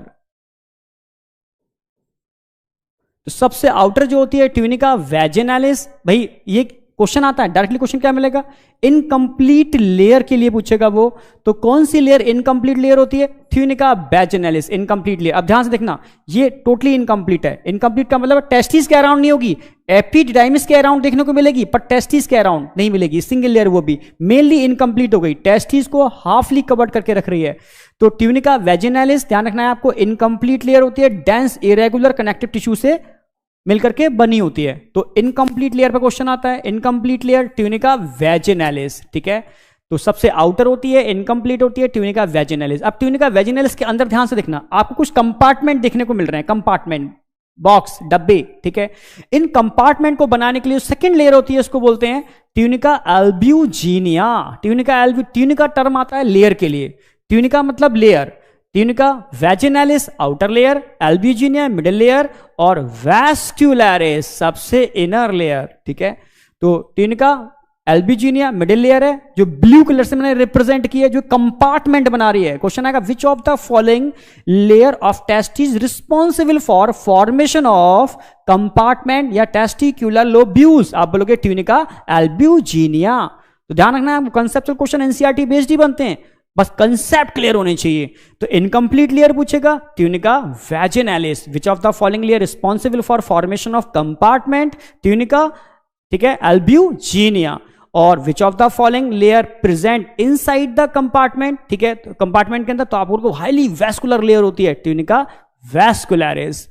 तो मिडिल लेयर होगी ट्यूनिका एल्ब्यूजिनिया, जो क्या बनाती है, ये बनाती है लोब्यूल्स। कितने लोब्यूल बनाती है एक टेस्टिस में, 250, 200 से लेकर के 250, ठीक है, इतने तक टेस्टिकुलर लोब्यूल्स का फॉर्मेशन होता है सिंगल टेस्टिस के अंदर with the help of tunica albuginea.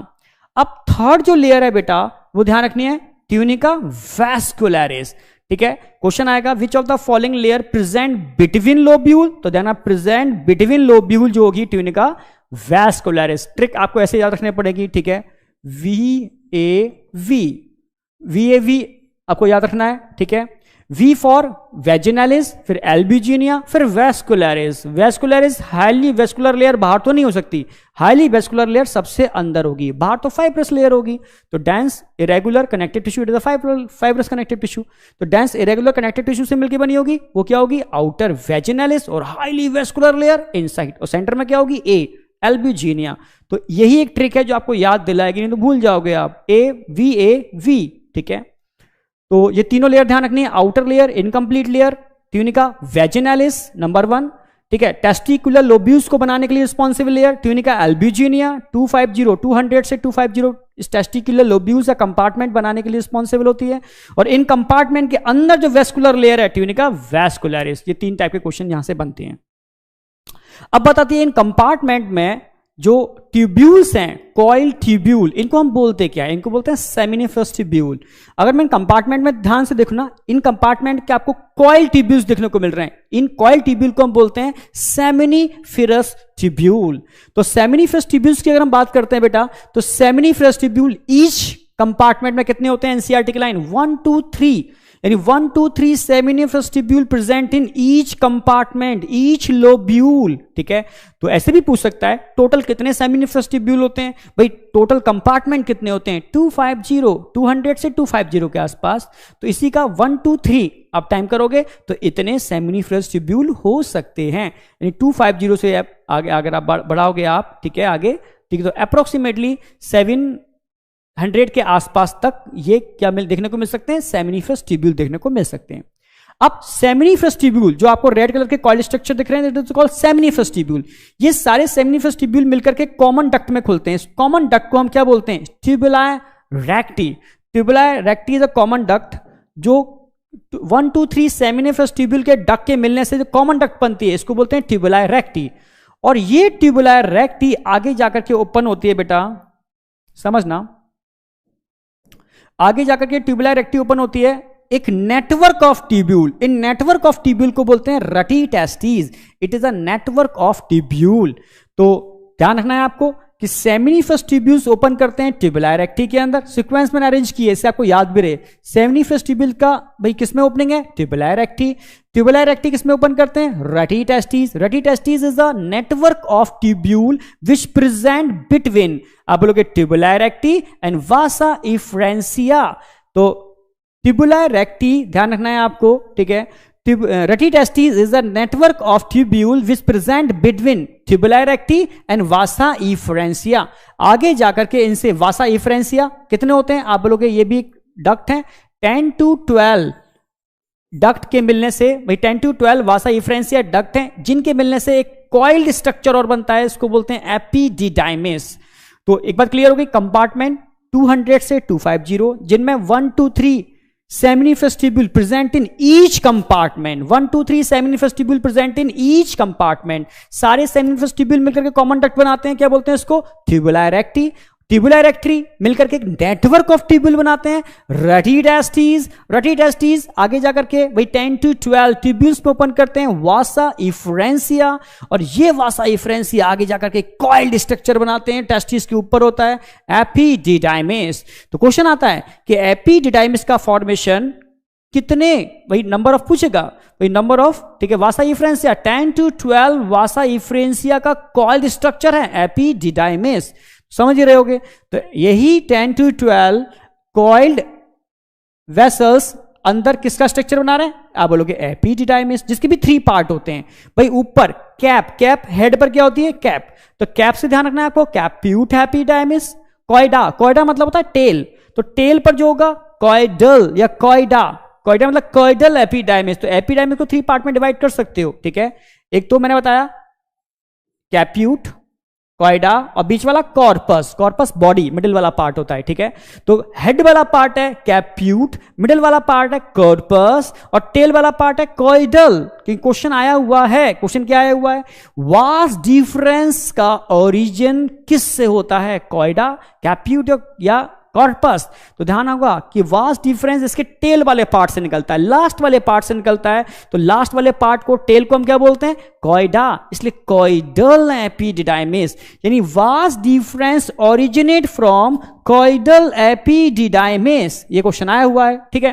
तो एपिडिडाइमिस को हमने 3 पार्ट में डिवाइड कर रखा है, एपिडाइमिस को 3 पार्ट में डिवाइड कर रखा है हमने। क्या क्या? भाई number 1 caput, number 2 corpus, number 3 caudal, जिसमें vas deferens originate from caudal epididymis. ये क्वेश्चन आया हुआ है।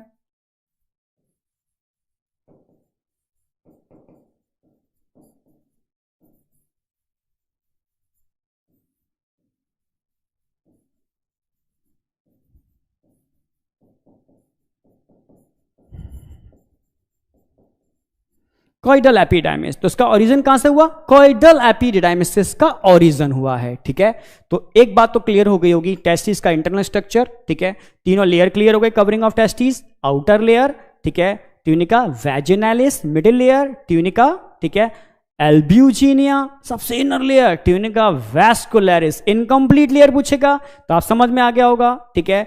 टेस्टिकुलर लोब्यूल्स को बनाने के लिए रिस्पॉन्सिबल लेयर, समझ में आ गया होगा, और लोब्यूल्स के अंदर मिलने वाली लेयर वो भी क्लियर हो गई होगी बेटा, ठीक है। और टेस्टिस के ऊपर वाला स्ट्रक्चर एपिडाइमिस, और इंटरनल से आउटर स्पर्म के फ्लो की बात करते हैं सबसे पहले सेमिनल वेसिकल, ठीक है, sorry seminiferous tubules, each compartment में 1 2 3 सेमिनिफरस ट्यूब्यूल, और सेमिनिफरस ट्यूब्यूल के मिलने से ट्यूबुलाए रेक्टी, और ट्यूबुलाए रेक्टी आगे जाकर के ओपन होता है नेटवर्क ऑफ ट्यूब्यूल रेटिडेस्टिस। रेटिडेस्टिस से ओरिजिनेट होते हैं वासा इफ्रेंसिया 10 to 12 ट्यूब्यूल, और इन 10 to 12 ट्यूब्यूल के मिलने से एक डेंस, समझना मेरी बात, कॉइल्ड स्ट्रक्चर, इसको बोलते हैं एपिडिडाइमिस। इसके भी 3 पार्ट हैं भाई, कैप से ध्यान रखना है, कैप्यूट मिडिल वाला पार्ट बॉडी, ठीक है, कॉर्पस टेल वाला पार्ट कॉइडा, कॉइडल एपिडिडाइमिस। और कॉइडल एपिडिडाइमिस की अगर मैं बात करता हूं तो यहां इससे किसका ओरिजिन हुआ? आप बोलोगे वास्ट डिफरेंस, और यही वास्ट डिफरेंस आगे जाके किस में ओपन करेगी? ये वास्ट डिफरेंस ओपन करेगी इजैक्यूलेटरी डक्ट, किसमें?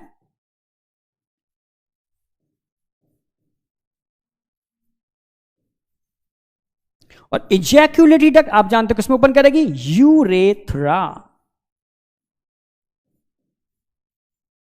ये पूरा सीक्वेंस भी क्लियर हो गया किस तरीके से भाई, seminiferous tubule, tubuli recti, rete testis, vasa efferentia, ठीक है, epididymis, vas deferens, ejaculatory duct, and finally urethra. तो सीक्वेंस भी क्लियर है आपको, ठीक है। यहां तक मुझे लगता नहीं कोई डाउट होना चाहिए। आगे बढ़ते हैं, फ्लो ऑफ स्पर्म। एक बार क्वेश्चन आया है कि स्पर्म के फ्लो का सीक्वेंस पूछा है, तो आप सीक्वेंस बता पाओगे भाई, अपने आप ही बताओगे, मुझे बताने की जरूरत भी नहीं है कि फ्लो कहां हो रहा है स्पर्म का, कैसे कैसे हो रहा है। तो सबसे पहले सेमिनिफरस ट्यूब्यूल आप बता ही चुके हो अभी,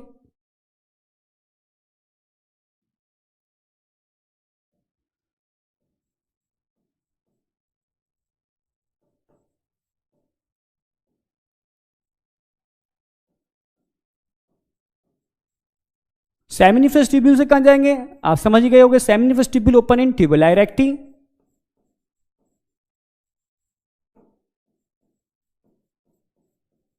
यहां से रटी टेस्टीज,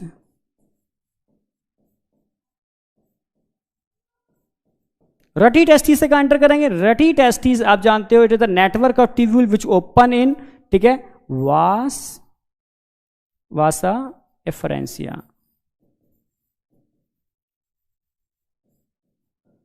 ये कहां ओपन करेगा? एपिडिडाइमिस,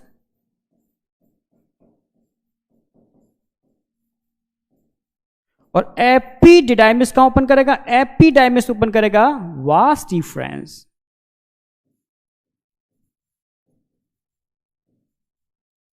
और वास डिफरेंस कहां ओपन करता है? Vas deferens ejaculatory duct,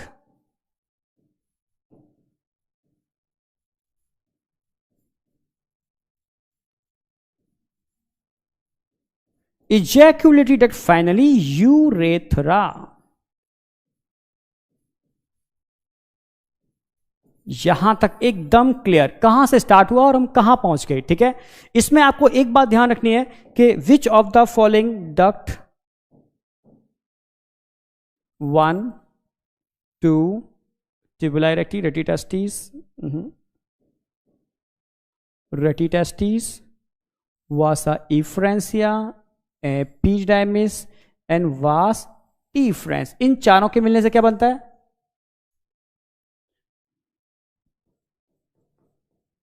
mail sex accessory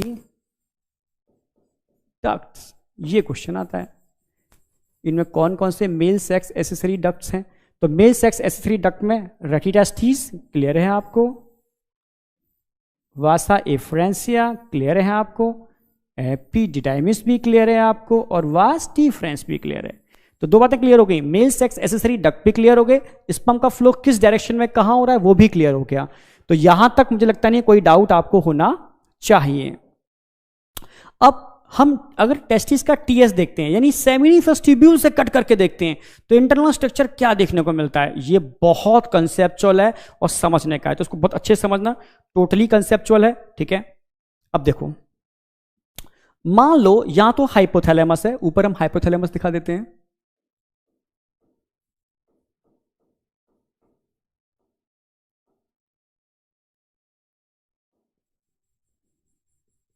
आप जानते हो हाइपोथैलेमस जुड़ा कैसे होता है? पिट्यूटरी से।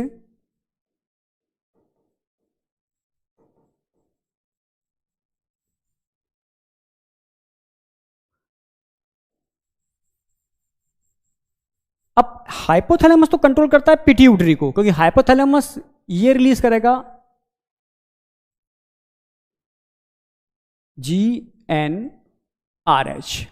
तो हाइपोथैलेमस रिलीज करता है गुनेडोट्रोफिन रिलीजिंग हार्मोन, ठीक है, GnRH, गुनेडोट्रोफिन रिलीजिंग हार्मोन, जो पिट्यूटरी के एंटीरियर लोब को स्टिमुलेट करता है। तब जाकर के पिट्यूटरी का जो एंटीरियर लोब है, समझना, ये रिलीज करता है दो हार्मोन, ये फर्स्ट हार्मोन इधर दिखा देंगे और सेकंड हार्मोन हम इधर दिखा देंगे, ठीक है। अब समझना, इधर तो दिखाते हैं हम FSH, फॉलिकल स्टिमुलेटिंग हार्मोन, समझाता हूं अभी इसको डिटेल में आगे।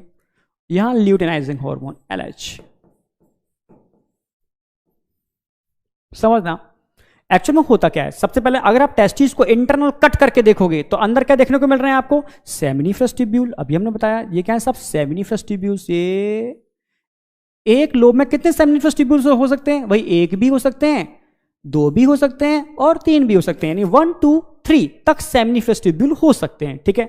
और सेमिनिफरस ट्यूब्यूल्स के बीच में ये कट करके पीस दिखा दिया, अंदर क्या है बीच में जो आपको दिख रहे हैं? It is a connected tissue, इसको हम इंटरस्टिशियल स्पेस बोलते हैं। इंटरस्टिशियल स्पेस, ये क्वेश्चन आता है और एनसीईआरटी में दे भी रखा है कि टेस्टिस में सेमिनिफरस ट्यूब्यूल और सेमिनिफरस ट्यूब्यूल्स के बीच में जो स्पेस है जिसमें कनेक्टेड टिश्यू है बेटा, इसको इंटरस्टिशियल स्पेस बोलते हैं, जिसमें क्या क्या हो सकता है? इस इंटरस्टिशियल स्पेस में आपको ब्लड वेसल्स देखने को मिलेंगे, यहां लिडिक सेल्स, या इनको इंटरस्टिशियल सेल भी बोलते हैं, लिडिक सेल भी बोल सकते हो या इंटरस्टिशियल सेल भी बोल सकते हो, ये भी देखने को मिल सकते हैं। इसके अलावा इम्यूनोलॉजिकली कॉम्पिटेंट सेल, जिनको हम WBC भी बोल सकते हैं, ये भी देखने को मिलते हैं। तो ये क्वेश्चन डायरेक्टली एनसीईआरटी की लाइन से मिल जाएगा, विच ऑफ द फॉलोइंग, ठीक है, सेल या structure present in interstitial space of testis. ठीक है, तो आप बोलोगे क्या क्या चीजें, सबसे पहले बताया ब्लड वेसल्स, लिडिक सेल या इंटरस्टिशियल सेल बोल सकते हो इनको, और immunologically competent cell. Immunologically competent का मतलब है जो कहीं ना कहीं पैथोजन से इंटरेक्ट करते हैं, ठीक है, या हमारी बॉडी को प्रोटेक्ट करने का काम करते हैं। ठीक है, इनको हम टाइप ऑफ WBC भी बोल सकते हो। ठीक है, इन ये तीनों के तीनों इस स्पेस में जिसमें कनेक्टिव टिश्यू भरे हुए हैं उसमें देखने को मिलते हैं। तो blood vessels, Leydig cells, immunologically competent cell present between, आप बोलोगे सेमिनिफरस ट्यूब्यूल्स, या ठीक है, बिटवीन सेमिनिफरस ट्यूब्यूल्स या इंटरस्टिशियल स्पेस। ठीक है, एक बात तो क्लियर हो गई। अब बात करते हैं हम सेमिनिफरस ट्यूब्यूल की। तो seminiferous tubules internally lined by germinal epithelium. तो भाई एपिथेलियम में तो बेस पर तो बेसमेंट मेम्ब्रेन होगी बेटा, तो सेमिनिफरस ट्यूब्यूल के बेस पर क्या है, बेसमेंट मेम्ब्रेन है। ठीक है, यहां पर क्या देखने को मिल रही है आपको, जर्मिनल एपिथेलियम। और जर्मिनल एपिथेलियम में दो टाइप के सेल देखने को मिलते हैं। ठीक है, कौन कौन से समझा देते हैं इस चीज को हम, यानी स्पर्मेटोगोनिया और सर्टोली सेल, इन दोनों के मिलने से क्या बनता है, जर्मिनल एपिथेलियम।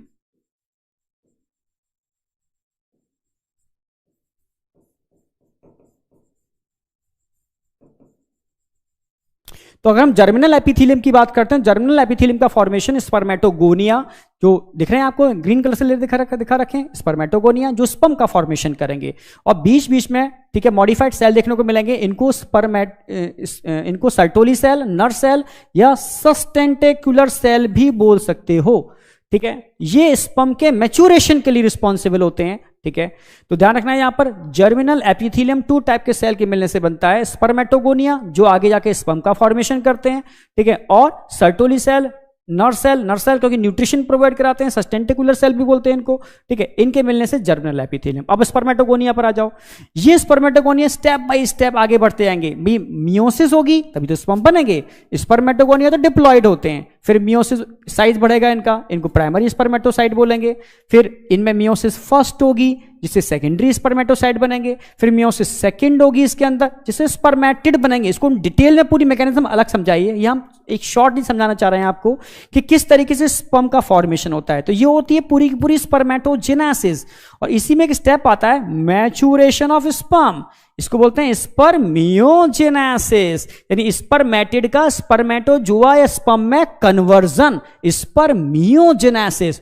तो आगे हम पढ़ाएंगे आपको डिटेल में कि स्पर्मेटोजेनेसिस को दो पार्ट में डिवाइड किया है, स्पर्मेटोसाइटोजेनेसिस और स्पर्मियोजेनेसिस।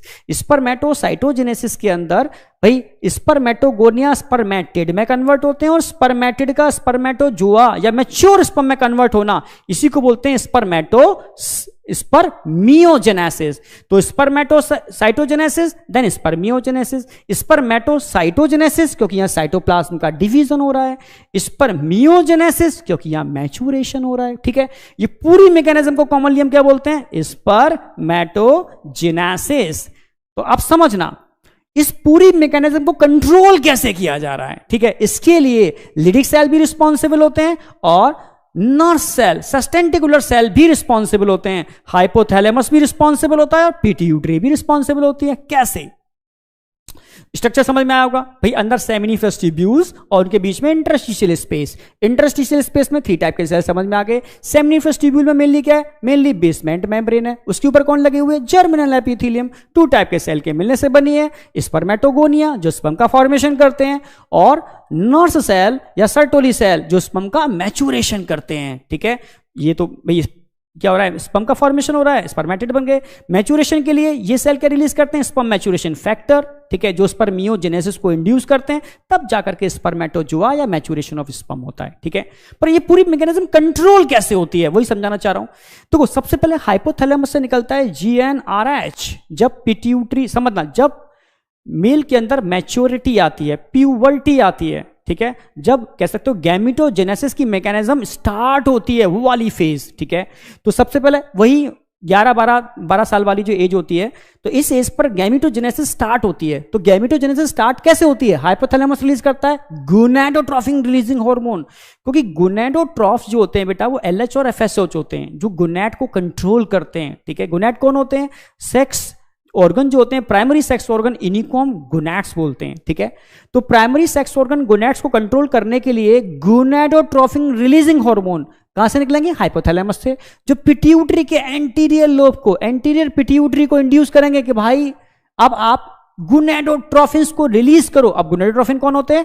एक तो एलएच होता है ल्यूटिनाइजिंग हार्मोन, जो डिटेल में हम आगे बढ़ने वाले हैं, और एक एफएसएच होता है फॉलिकल स्टिमुलेटिंग हार्मोन। ये दोनों निकलने चालू हो जाते हैं पिट्यूटरी से। क्वेश्चन आएगा कि पिट्यूटरी से एलएच और एफएसएच किसके इन्फ्लुएंस से रिलीज होते हैं? आप बोलोगे GnRH which release from hypothalamus। अब function of FSH and LH, अब फंक्शन देखो। अब जब LH निकलेगा तो ये LH किसको इंड्यूस करने वाला है? ये LH बेटा ये आएगा और लिडिक सेल को स्टिमुलेट करेगा। किसको स्टिमुलेट करने वाला है? लिडिक सेल को।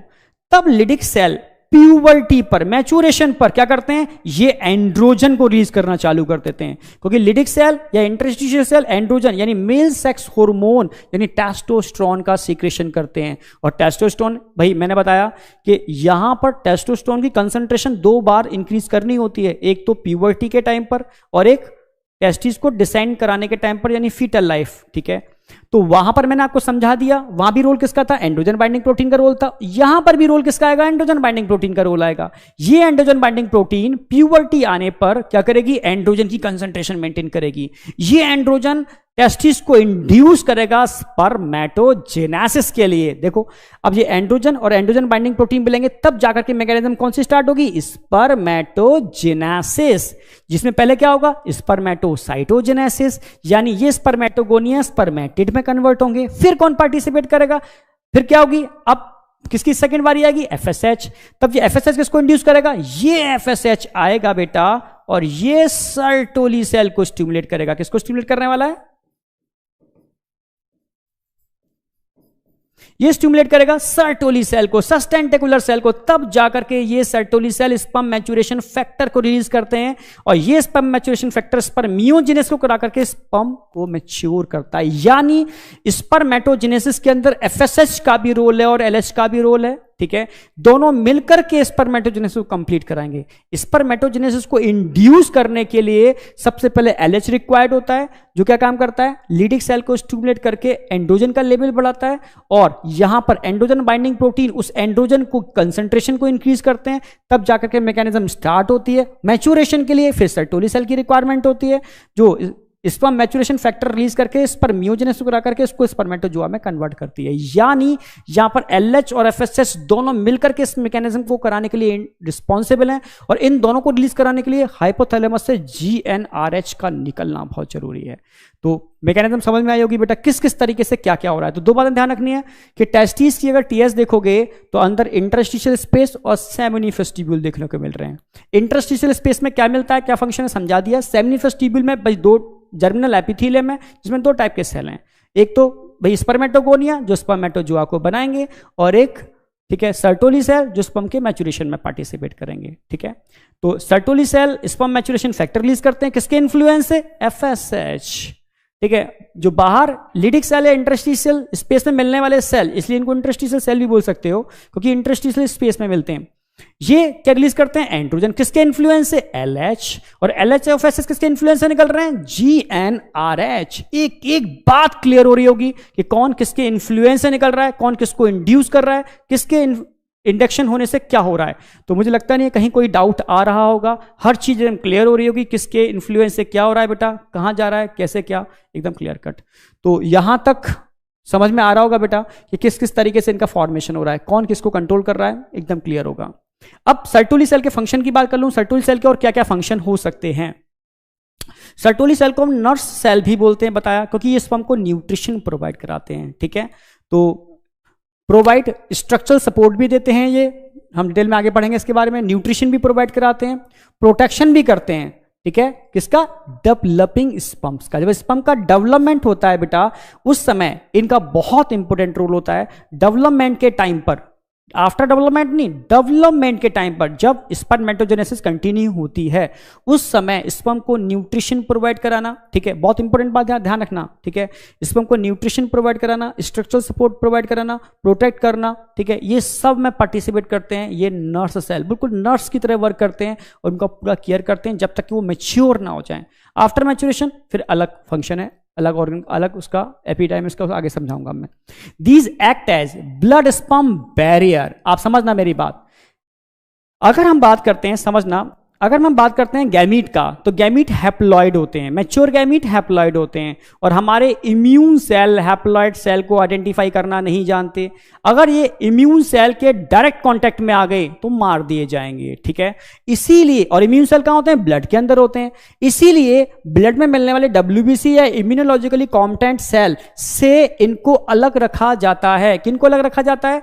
आप बोलोगे स्पर्म को। तो इन दोनों के बीच में जो बैरियर है वो कौन है? जो ब्लड से नरिशमेंट लेता है और न्यूट्रिशन किसको प्रोवाइड किया जाता है? आप बोलोगे स्पर्म को। तो यहां पर बेटा जो सर्टोली सेल हैं वो ब्लड वेसल से न्यूट्रिशन लेते हैं और इन स्पर्म को प्रोवाइड कराते हैं। यानी दोनों के बीच के बैरियर हैं, दोनों को मिलने नहीं देते, और ब्लड स्पर्म आपस में कांटेक्ट में आ गए तो इनको मार दिया जाएगा, क्योंकि हैप्लॉइड सेल को वो आइडेंटिफाई नहीं कर पाते।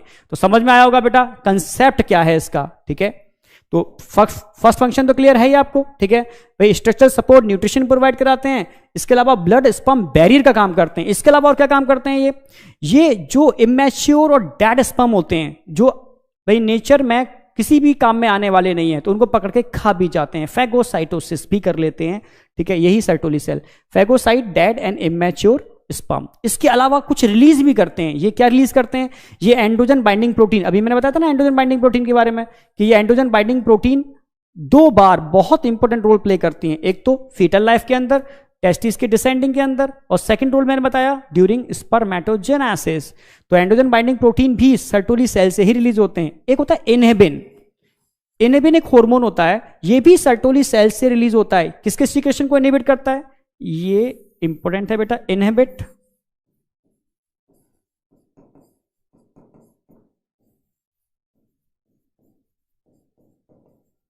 Secretion of FSH। मान लो स्पर्मेटोजेनेसिस की रिक्वायरमेंट नहीं है, ठीक है, ठीक है, मान लो नहीं है, तो स्पर्मेटोजेनेसिस को रोकने के लिए क्या करना होगा? यही सर्टोली सेल इनहिबिन हार्मोन को रिलीज करते हैं। ये इनहिबिन हार्मोन क्या काम करेगा? ये जाएगा, ठीक है, और FSH के सीक्रेशन को रोक देगा, और FSH नहीं निकलेगा तो क्या स्पर्मेटोजेनेसिस हो पाएगी? मैच्योरेशन ऑफ स्पर्म हो पाएगा? नहीं हो पाएगा। तो इनहिबिन हार्मोन क्या करता है? इनहिबिट करता है सीक्रेशन ऑफ FSH। कहां से? From anterior pituitary.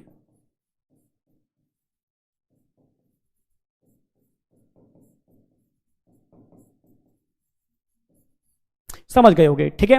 जो स्पर्मेटोजेनेसिस को स्टॉप करने के लिए रिस्पॉन्सिबल। और क्या रिलीज करते हैं ये? स्पर्म मैच्योरेशन फैक्टर, बताया था मैंने अभी।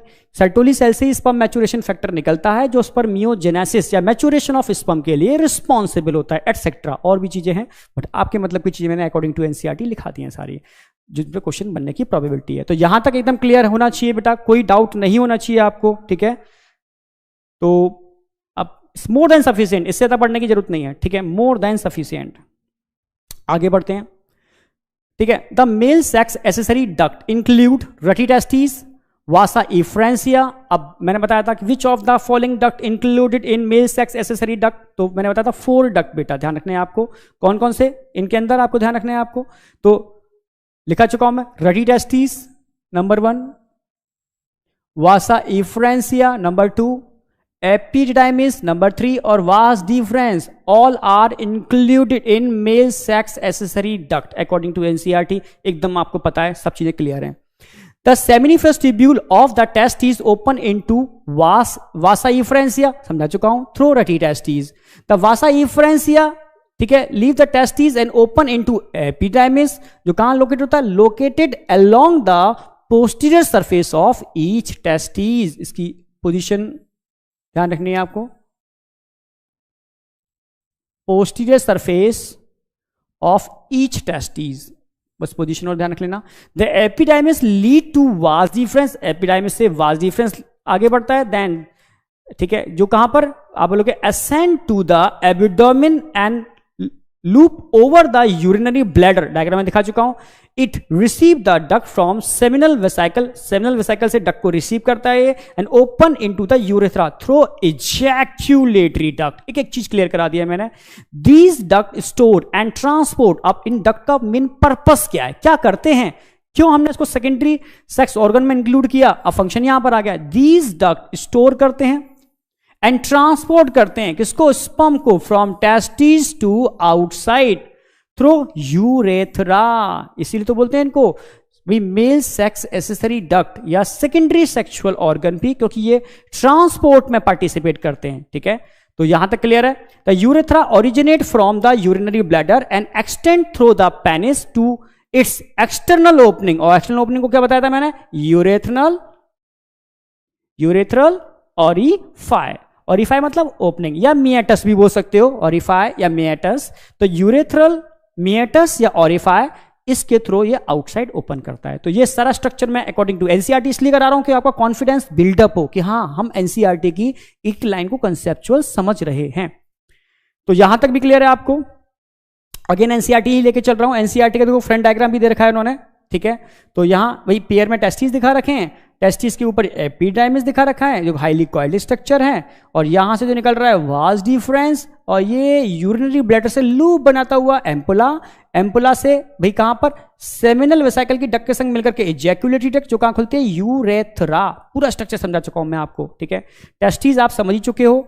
ठीक है, यूरेथ्रा समझ चुके हो, बल्बो यूरेथ्रल ग्लैंड क्लियर है, प्रोस्टेट क्लियर है आपको, सेमिनल वेसिकल क्लियर है आपको। ठीक है, जिसमें सेमिनल वेसिकल पेयर में होते हैं। ठीक है, वन पेयर, प्रोस्टेट सिंगल होती है, बल्बो यूरेथ्रल की बात करते हैं तो अगेन वन पेयर। ये हम सब बता चुके हैं आपको। फिर यूरिनरी ब्लैडर क्लियर ही आपको, यूरेटर भी क्लियर है आपको, वास डिफरेंस क्लियर करा चुके हैं, एपिडाइमिस समझ ही रहे हो आप, वासा इफरेंस या अंदर वाली डक्ट है, rete testis network of tubule समझ ही रहे हो ये भी आप, और टेस्टिकुलर लोब्यूल्स इसके अंदर होते हैं जिनके अंदर सेमिनिफरस ट्यूब्यूल्स होते हैं। Tip of penis, glans penis मैं क्लियर करा चुका हूं आपको, ग्लैंस पेनिस। और ग्लैंस पेनिस की जो कवरिंग होती है इसको फोर स्किन या प्यूस बोलते हैं। ठीक है, तो देखा भी होगा कि किसी किसी केस में इसको रिमूव भी कर दिया जाता है, इसको सर्कमसिजन बोलते हैं। ठीक है, रिमूवल ऑफ प्रेप्यूस, इसको हटा करके रिमूव कर देते हैं। ठीक है, तो यहां तक मुझे लगता है कि डायग्राम में कोई दिक्कत है। आगे आ जाओ, एनसीईआरटी क्या करिए, हम सब पढ़ा चुके हैं, बस आपको एक बार confidence level buildup. Each lobes contain 1 to 3 highly coiled seminiferous tubule. मैंने बताया एनसीईआरटी में दे रखा है 1 to 3 highly coiled seminiferous tubule each lobe के अंदर। ठीक है, जहां पर क्या हो रहा है भाई? स्पर्म का formation, production. Each seminiferous tubule is lined, ठीक है, on it's inside bye 2 type के सेल मैंने बताए थे, क्या क्या? मेल जर्म सेल जिनको बोलते हैं स्पर्मेटोगोनिया, और सर्टोली सेल जो सस्टेंटिकुलर सेल या नर्स सेल भी बोलते हैं। The male germ cells undergo meiotic division और फाइनली क्या प्रोड्यूस करते हैं? स्पर्म। वाइल सर्टोली सेल क्या करते हैं? Provide nutrition to germ cells during development, after development नहीं, during development. The region outside the seminiferous tubule called interstitial space, मैंने बताया था डायरेक्टली क्वेश्चन मिलेगा। Inter which of the following, ठीक है, structure present in interstitial space. तो अब क्या क्या होगा? यहां पर ब्लड वेसल्स होते हैं, ठीक है, इंटरस्टिशियल सेल जिनको लिडिक सेल्स भी बोलते हैं वो भी प्रेजेंट होते हैं। इसके अलावा यहां पर इम्यूनोलॉजिकली कॉम्पिटेंट सेल भी प्रेजेंट होते हैं। यानी यहां तक आपके एक एक कंसेप्ट क्लियर हो रहा है। ठीक है, पहले हमने आपको डायग्राम, फ्लो डायग्राम में समझाया इस चीज को। ठीक है, फिर हमने आपको एनसीईआरटी से भी समझाया इसको, और लास्ट में हम क्वेश्चन प्रैक्टिस भी करेंगे। यानी हर तरीके से आपके ब्रेन में सेट करने वाले हैं।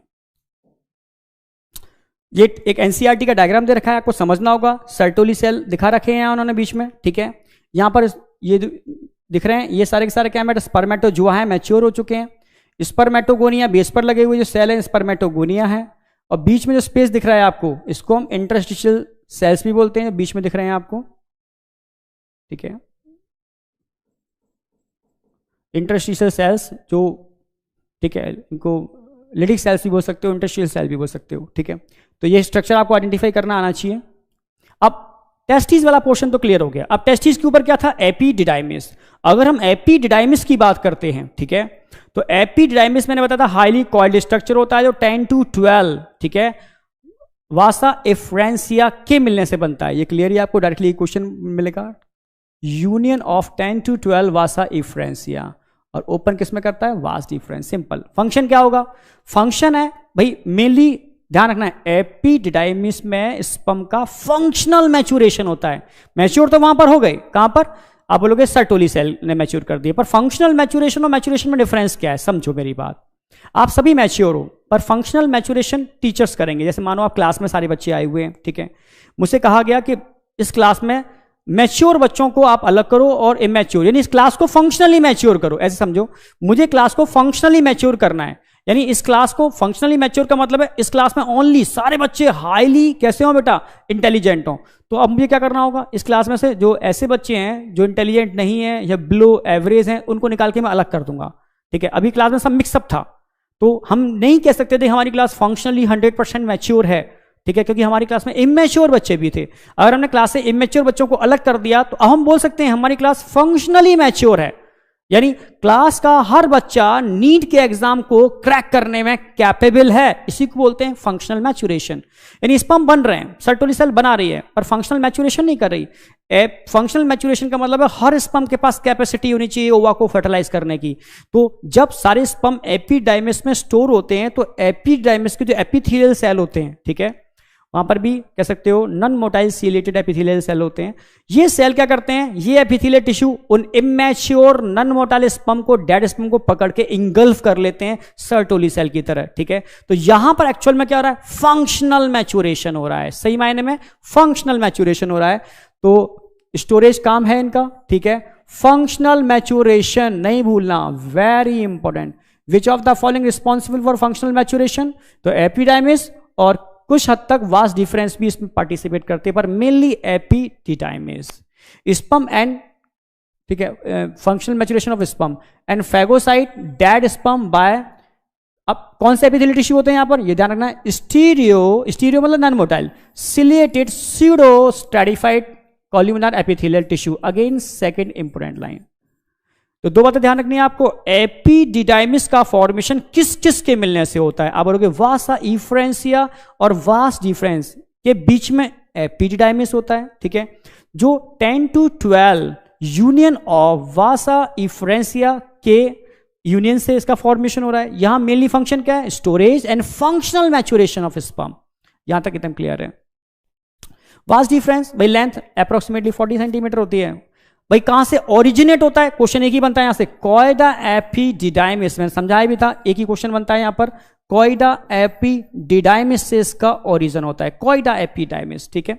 And open into ejaculatory duct, clear है। क्या काम करता है, स्टोरेज, ये भी स्टोरेज का काम करता है, एंड ट्रांसपोर्ट ऑफ स्पर्म, और स्पर्म को ट्रांसपोर्ट इजैक्युलेटरी डक्ट में ट्रांसफर करेगा यूरेथ्रा के थ्रू बाहर।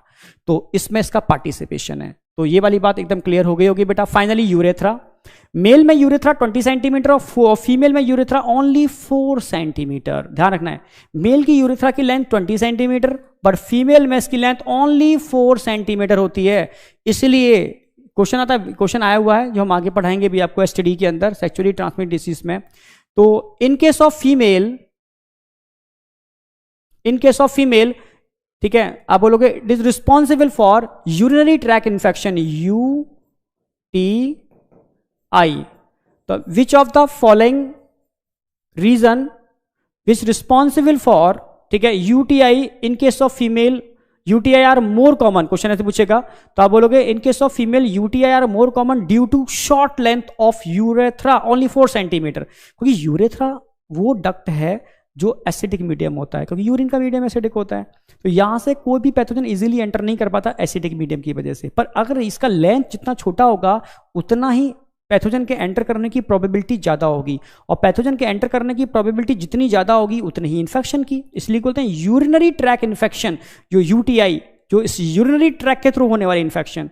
तो फीमेल के केस में UTI more common due to short length of urethra. समझ गए होगे, ठीक है।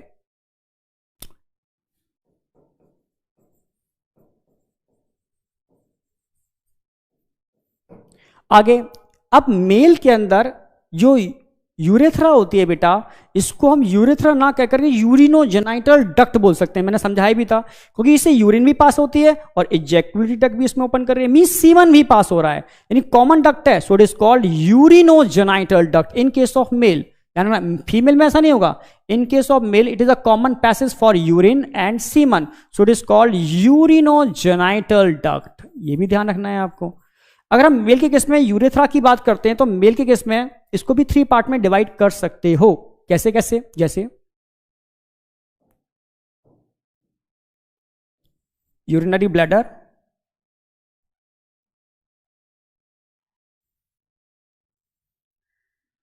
समझना, यूरेथ्रा का वो पार्ट बेटा जो प्रोस्टेट ग्लैंड से कवर्ड है, प्रोस्टेट ग्लैंड से कवर्ड है, इसको हम बोलते हैं प्रोस्टैटिक यूरेथ्रा, जो प्रोस्टेट ग्लैंड से कवर्ड होता है, अप्रोक्सीमेटली 2 to 3 सेंटीमीटर वाला पार्ट होता है, ठीक है। फिर यूरेथ्रा का वो पार्ट जो मस्कुलर टिश्यू से कवर्ड होता है, ठीक है, मस्कुलर टिश्यू बताए थे मैंने, कॉर्पस स्पॉन्जियोसम और कॉर्पोरा कैवर्नोसा, इसको बोलते हैं हम phenyl urethra, it is called phenyl urethra. और जो मिडिल में थोड़ा सा पार्ट बचा हुआ है, मिडिल वाला पार्ट, ठीक है, इसको बोलते हैं मेम्ब्रेनस यूरेथ्रा, जो किसी से भी कवर्ड नहीं है। तो ध्यान रखना है, यूरेथ्रा को 3 पार्ट में डिवाइड कर सकते हो, prostatic urethra 2 to 3 centimetre which, ठीक है, कवर्ड बाय प्रोस्टेट ग्लैंड, ठीक है, मेम्ब्रेनस यूरेथ्रा जो किसी से भी कवर्ड नहीं है, और जो इरेक्टाइल टिश्यू से कवर्ड है, ठीक है, उनको पिनाइल यूरेथ्रा बोलते हैं, ठीक है। तो ये यूरेथ्रा को 3 पार्ट में आप समझ गए होंगे। तो यूरेथ्रा मेल में 20 सेंटीमीटर, फीमेल में 4 सेंटीमीटर, क्लियर है आपको। मेल में इसको यूरिनोजेनिटल डक्ट भी बोलते हैं क्योंकि it is a common passage for urine and semen. इसको हम 3 पार्ट में डिवाइड कर सकते हैं मेल के केस में, prostatic, membranes and penile urethra. Penile urethra approximately 17 centimetre तक का पार्ट है जो कि इरेक्टाइल टिश्यू से कवर्ड होता है। प्रोस्टैटिक यूरेथ्रा प्रोस्टेट ग्लैंड से कवर्ड होती है, और इसका जो मिडिल वाला पार्ट है मेम्ब्रेनस यूरेथ्रा जो इनसे कवर्ड नहीं होता, ठीक है। आगे एक्सटर्नल जेनाइटेलिया, अगर मैं एक्सटर्नल जेनाइटेलिया की बात करता हूं तो एक्सटर्नल जेनाइटेलिया का मतलब आ गया यहां पर किसकी बात कर रहे हैं हम, स्क्रोटम और पेनिस की बात कर रहे हैं। तो स्क्रोटम तो आप समझ ही गए, हम समझा चुके हैं। पेनिस, पेनिस क्या होता है, it is a male copulatory organ है। अगर हम अकॉर्डिंग टू एनसीईआरटी देखते हैं, the penis is the male external genitalia, it is made up of special tissue that help in erection. भाई क्या इनका मेन रोल किसमें है, आप बोलोगे इरेक्शन ऑफ पेनिस, ठीक है, of penis to facilitate insemination. इसको मैं डिटेल में आगे बताऊंगा। सीमन का फीमेल ट्रैक में एंटर करना, इसको इंसेमिनेशन कहते हैं। बाहर निकलना इजैक्यूलेशन बोलते हैं, सारा ही मैं लिखा दूंगा एक साथ, ठीक है। तो इरेक्शन बहुत जरूरी है, अगर पेनिस का इरेक्शन नहीं होगा तो इंसेमिनेशन पॉसिबल नहीं है, ठीक है। कोई इरेक्शन होगा तभी फीमेल ट्रैक में एंटर करके वो इंसेमिनेट कर पाएगा, अगर इरेक्शन नहीं है तो इजैक्यूलेशन हो जाएगा पर इंसेमिनेशन नहीं होगा, ठीक है। तो इसी को इरेक्टाइल डिसफंक्शन कहते हैं, जो आगे समझाने वाला हूं उसको मैं। तो erection of the penis to facilitate insemination, the enlarged end of penis, जो पेनिस का इनलार्ज एंड होता है इसको क्या बोलते हैं, ग्लैंस पेनिस बोलते हैं, जो समझा भी चुका हूं मैं आपको। किससे कवर्ड होता है, एक लूज फोल्ड ऑफ स्किन, इसको बोलते हैं फोर स्किन या प्रेपियूस। यहां तक की कहानी हम आपको कराई चुके हैं। अब हम जहां से क्वेश्चन बनते हैं डायरेक्टली वो वाली बात कर रहे हैं, टीएस ऑफ पेनिस। तो सबसे पहले बताना चाहिए, मान लो ये ह्यूमन है, तो ह्यूमन में ये मानो पेनिस है, तो पेनिस में ऊपर वाला पार्ट क्या होगा, डॉर्सल, नीचे वाला पार्ट क्या होगा, वेंट्रल, ठीक है। ऊपर वाला पार्ट डॉर्सल, नीचे वाला पार्ट वेंट्रल। तो एक्चुअल में आप अगर टीएस देखोगे, कट लगाओगे इसके अंदर, टीएस देखोगे तो ये तो हो गया डॉर्सल साइड और नीचे हो गया क्या होगी, वेंट्रल साइड। अब समझ में आएगा अच्छे से, क्योंकि पोजीशन समझना बहुत जरूरी है, तभी क्वेश्चन आपको समझ में आएंगे। Dorsal and ventral side. अब क्वेश्चन कहां कहां बनेंगे, ठीक है। क्वेश्चन बनेंगे बेटा, एक तो यहां ध्यान रखना है आपको, ये टिश्यू दिख रहे हैं आपको, पेयर में है, पेयर में है तो क्या हो गया, कॉर्पस कैवर्नोसम, ठीक है। और जो पेयर में नहीं होते, सिंगल होते हैं, क्या बोलते हैं, कॉर्पस स्पॉन्जियोसम। अब देखो हम इसको एक्सप्लेन करने वाले हैं अच्छे से। अगर मैं कॉर्पस स्पॉन्जियोसम की बात करता हूं, कॉर्पस स्पॉन्जियोसम स्मूथ मसल्स होते हैं,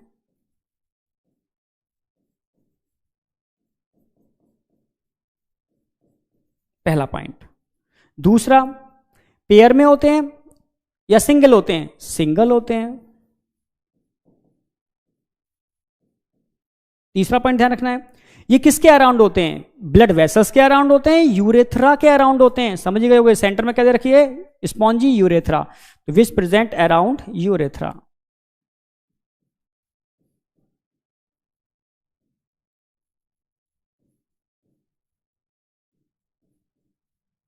सारे क्वेश्चन डायरेक्टली मिल जाएंगे इससे, जो क्वेश्चन बनते हैं, सिंगल टिश्यू कौन से होते हैं, यूरेथ्रा के अराउंड कौन से टिश्यू होते हैं, यूरेथ्रा किसको पेनिट्रेट करती है, ठीक, ग्लैंस पेनिस को बनाने के लिए कौन रिस्पॉन्सिबल है, ठीक है, रिस्पॉन्सिबल फॉर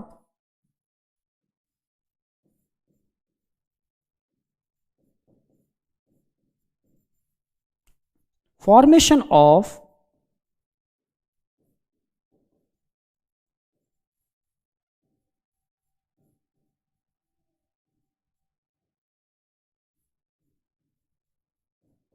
ग्लैंस पेनिस, तो it is responsible for formation of glans penis. तो ग्लैंस पेनिस को कौन बनाएगा? आप बोलोगे कॉर्पस स्पॉन्जियोसम। तो स्पॉन्जियोसम, स्पॉन्जी जो ग्लैंस पेनिस को बनाएंगे, सिंगल होते हैं बेटा, यूरेथ्रा के अराउंड होते हैं, ठीक है। अब इनकी पोजीशन पर क्वेश्चन और आता है, पोजीशन और ध्यान रखनी है आपको, पोजीशन।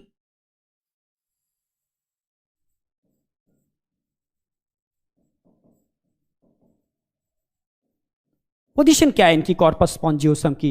देखो ऊपर डॉर्सल है, नीचे वेंट्रल है, ये वेंट्रल साइड में होते हैं, ऊपर डॉर्सल नीचे वेंट्रल, तो वेंट्रल साइड में होंगे, मिड वेंट्रल ही होंगे और आगे तक होंगे। आगे का मतलब ग्लैंस पेनिस बना रहे हैं, यानी एंटीरियर है। क्वेश्चन तीन तरीके से पूछा जाएगा, एक तो इंफीरियर होंगे, इंफीरियर,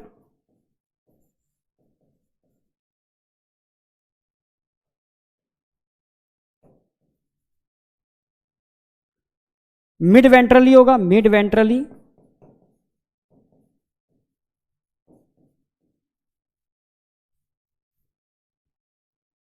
और एंटीरियर होंगे, आगे की साइड होंगे, एंटीरियर पोजीशन।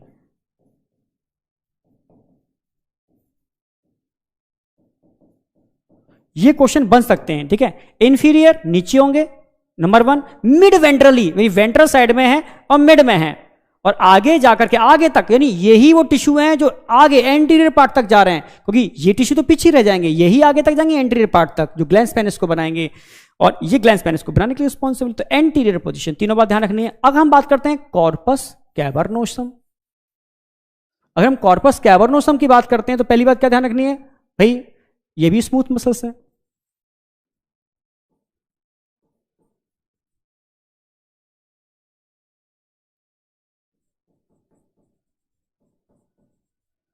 और क्या याद रखना है इसके बारे में भाई, ये सिंगल होते हैं, ये पेयर्ड होते हैं, पेयर में होते हैं, 1 पेयर।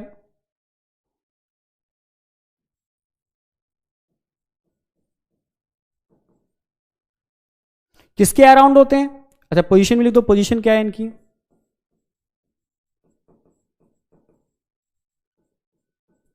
भाई डॉर्सल साइड में है, ठीक है, तो आप डॉर्सल पोजीशन बोलोगे।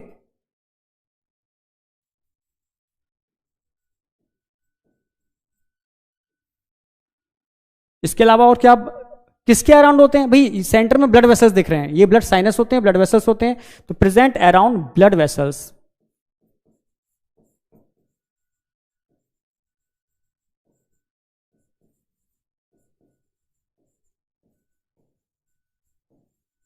ये सारे क्वेश्चंस बनते हैं जो मैंने लिख दिए। डायरेक्टली क्वेश्चन आएगा, पोजीशन पर क्वेश्चन आता है, कौन वेंट्रल, कौन डॉर्सल, मिड वेंट्रल, एंटीरियर, इस तरह क्वेश्चन आएंगे, ठीक है। ब्लड वेसल्स के अराउंड कौन से टिश्यू होते हैं? बोथ आर इरेक्टाइल टिश्यू, ध्यान रखना, बोथ आर इरेक्टाइल टिश्यू।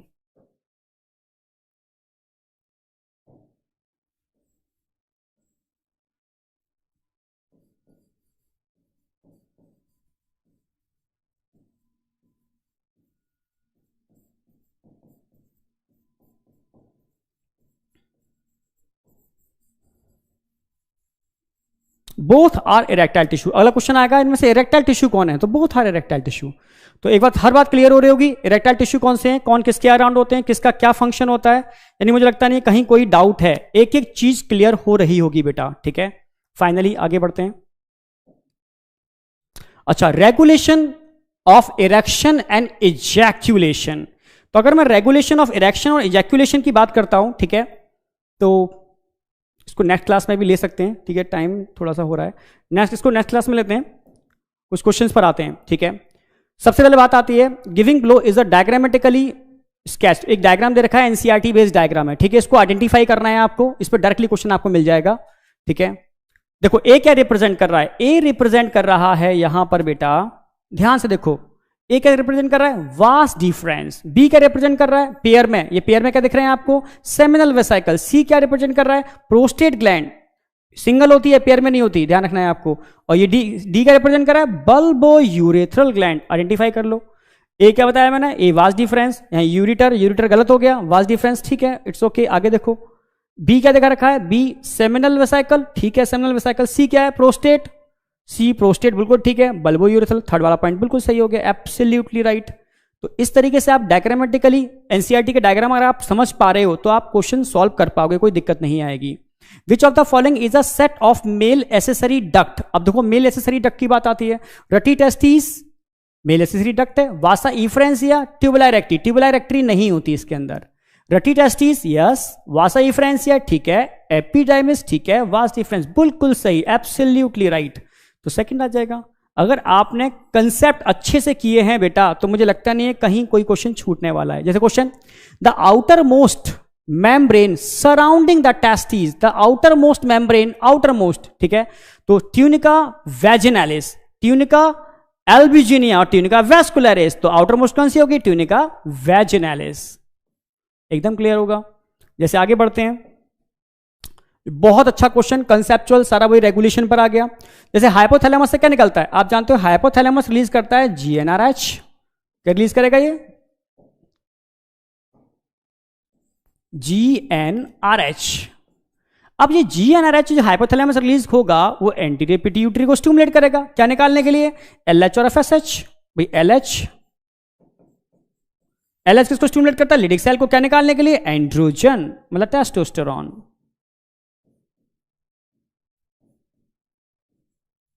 या एंड्रोजन एक ही बात है, ठीक है। अच्छा, यहां से क्या निकलेगा? एफएसएच।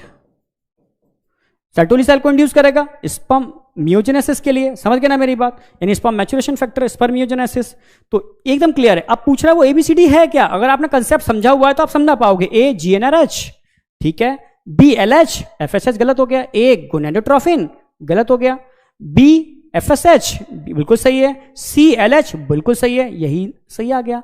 फोर्थ देखो, बी जीएनआरएच गलत हो गया। तो ऑप्शन क्या आ जाएगा यहां पर? थर्ड ऑप्शन आ जाएगा। जैसे फाइंड द इनकरेक्ट स्टेटमेंट। अब इनकरेक्ट स्टेटमेंट देखो क्या है? Ejaculation of semen is under the control of sympathetic nervous system. ये अभी छूट गया आपका, ठीक है। नेक्स्ट क्लास में कराने वाला हूं बहुत अच्छी तरीके से, क्योंकि टाइम के हिसाब से। तो इजैकुलेशन जो है बेटा वो सिंपैथेटिक के थ्रू होता है, और इरेक्शन की अगर बात करते हैं पैरासिम्पैथेटिक के थ्रू होता है, जो मैं अगली क्लास में कराने वाला हूं, ठीक है। तो ये एब्सोल्युटली राइट है, सही दे रखा है इन्होंने। Tunica vaginalis is the complete layer, complete नहीं होती। ट्यूनिका वेजिनालिस इनकम्प्लीट लेयर होती है, ठीक है। ये रॉन्ग हो गया, तो इनकरेक्ट ही ढूंढना है इसको। तो इनकरेक्ट क्या हो जाएगा? ये वाला, ये, ठीक है। इनकरेक्ट क्या होगा यहां पर? सेकंड वाला इनकरेक्ट है। अच्छा, एक थर्ड ऑप्शन भी देखो, if sperm enter directly to vas deferens, समझना, sperm enter directly to vas deferens from seminiferous tubule. देखो ये तो सेमिनिफरस ट्यूब्यूल थे और ये वास डिफरेंस था, मान लो। सेमिनिफरस ट्यूब्यूल और वास डिफरेंस के बीच में क्या क्या चीजें देखने को मिलती हैं? भाई इनके बीच में आपको भाई बहुत सारी चीजें मिलती है, पर सबसे इंपॉर्टेंट चीज क्या देखने को मिलती है? यहां पर एपिडिडाइमिस। अगर मान लो इसको बाईपास करके डायरेक्टली आपने यहां से यहां पहुंचा दिया, एपिडाइमिस को छोड़ दिया, तो क्या होगा? बट ऐसा हो गया तो स्पर्म में फंक्शनल मैच्योरिटी नहीं होगी, और स्पर्म में अगर फंक्शनल मैच्योरिटी नहीं होगी बेटा, तो ऐसे इंसान किसको लीड करते हैं? इनफर्टिलिटी। तो अगर स्पर्म को सेमिनिफरस ट्यूब्यूल से डायरेक्टली आपने वास डिफरेंस में एंटर करा दिया विदाउट एपिडाइमिस, तो स्पर्म फंक्शनली इमेच्योर हो जाएगा और इनफर्टिलिटी को लीड करेगा, ठीक है। नॉर्मल स्पर्म प्रोडक्शन रिक्वायर्ड, ये तो पता ही आपको, 2 to 3 below temperature. The common urino genital duct of male reproductive system pass through, किसके थ्रू पास करती है? Urino genital duct. कौन से टिश्यू? कॉर्पस स्पॉन्जियोसम या कैवर्नोसा, ठीक है। तो ध्यान रखना, कॉर्पस स्पॉन्जियोसम समझा चुका हूं, जो आगे जाकर के क्या करते हैं बेटा? ग्लैंस पेनिस को बनाने के लिए रिस्पॉन्सिबल है। The tunica albuginea is middle connective tissue layer in the wall of testis which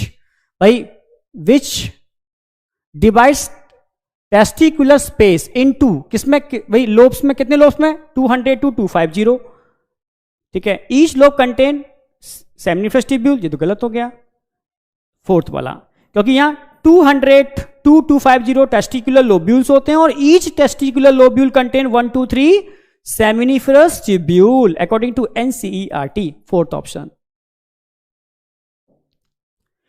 if due to some reason the vasa efferentia in the human reproductive system get blocked, the gamete will not be transported from, तो आपको sequence पता होनी चाहिए। अगर इसको वासा, समझना, efferentia को block कर दिया तो कहां पर स्पर्म नहीं जा पाएगा? आप समझ गए होंगे। वासा इफ्रेंसिया को ब्लॉक किया है तो सेमिनिफेरस ट्यूब्यूल से, ठीक है, ट्यूबुलाई रेक्टी चला जाएगा, ट्यूबुलाई रेक्टी से रटी टेस्टिस जाएगा, पर रटी टेस्टिस से एपिडाइमिस में नहीं जा पाएगा, ठीक है, क्योंकि ये ब्लॉक हो गई। तो एपिडाइमिस टू रटी टेस्टिस गलत हो गया, वजाइना टू यूट्रस गलत हो गया, testis to epididymis, yes, testis to epididymis में एंटर नहीं कर पाएगा। टेस्टिस टू रटी टेस्टिस जा पाएगा, पर टेस्टिस टू एपिडाइमिस में एंटर नहीं कर पाएगा। ये ध्यान रखना है आपको। एक भी डक्ट ब्लॉक कर दो, कैसे क्वेश्चन बनते हैं। Which of the following cells can be present in testicular lobule but are located outside seminiferous tubule? समझना, seminiferous tubule क्या आउटसाइड लोकेटेड होती है, टेस्टिकुलर लोब्स में होती है, इंटरस्टिशियल सेल होती हैं, जर्म सेल्स नहीं होती, ये अंदर होती हैं, इम्यूनोलॉजिकली कॉम्पिटेंट सेल होती हैं, तो बोथ 2 and 3 दोनों के दोनों होंगे बेटा, है ना। अब देखो सीक्वेंस पूछिए, फ्लो ऑफ स्पर्म आप समझ गए होंगे। सेमिनिफरस ट्यूब्यूल से वासा इफ्रेंसिया, रटी टेस्टिस गलत हो गया, सेमिनिफरस ट्यूब्यूल से रटी टेस्टिस एपिडाइमिस, वासा इफ्रेंसिया गलत हो गया, सेमिनिफरस ट्यूब्यूल से रटी टेस्टिस ठीक है, वासा इफ्रेंसिया ठीक है, एपिडाइमिस ठीक है, वास डिफरेंस बिल्कुल सही, एब्सोल्युटली राइट भाई, epididymis, vas deferens, ejaculate duct and urethra. Flow पर भी क्वेश्चन आता है, बहुत बढ़िया क्वेश्चन बनता है फ्लो पर, तो वो भी ध्यान रखना है। Testis develop in abdominal cavity and then descend into scrotum, किस मंथ में, फीटल लाइफ के हार्मोनल इन्फ्लुएंस से, embryo development under the hormonal influence, 7 months of foetal life. Vas deferens receive a duct from seminal vesicle and open into urethra, किसके थ्रू, ejaculatory duct, एकदम clear. Thank you बेटा, ठीक है, बस आपको देखो ट्रैक थोड़ा चेंज हो रहा है, ठीक है, टीचर चेंज हुए तो हो सकता है आपको कहीं प्रॉब्लम आए, हो सकता है, बट हम बिल्कुल बच्चों की तरह पढ़ा रहे हैं आपको, ठीक है, एक एक चीज कंसेप्चुअल आपके ब्रेन में सेट करेंगे, ठीक है, मतलब कोशिश करेंगे, रिवीजन भी आपको करा देंगे। और हाँ, नॉर्मल क्लास से हम थोड़ी कम क्लास लेंगे आपकी, क्योंकि टाइम कम है आपके पास, ठीक है, बहुत डिटेल में नहीं जाएंगे, पर जितना कराएंगे मोर देन सफिशिएंट, ठीक है, एकदम कोशिश करेंगे आपको बिल्कुल ब्रेन में set with NCERT, with question practice, with diagram, flow diagram. Strategy समझ में आई होगी बेटा, यहां जितना मैंने करा दिया इससे आपके क्वेश्चन छूटने वाले नहीं है। अगर आपने समझा है तो एक भी चीज नहीं छूटेगी, आपको हम रिवाइज भी करा देंगे और मेमोराइज भी करा देंगे। थैंक यू बेटा, ऑल द बेस्ट।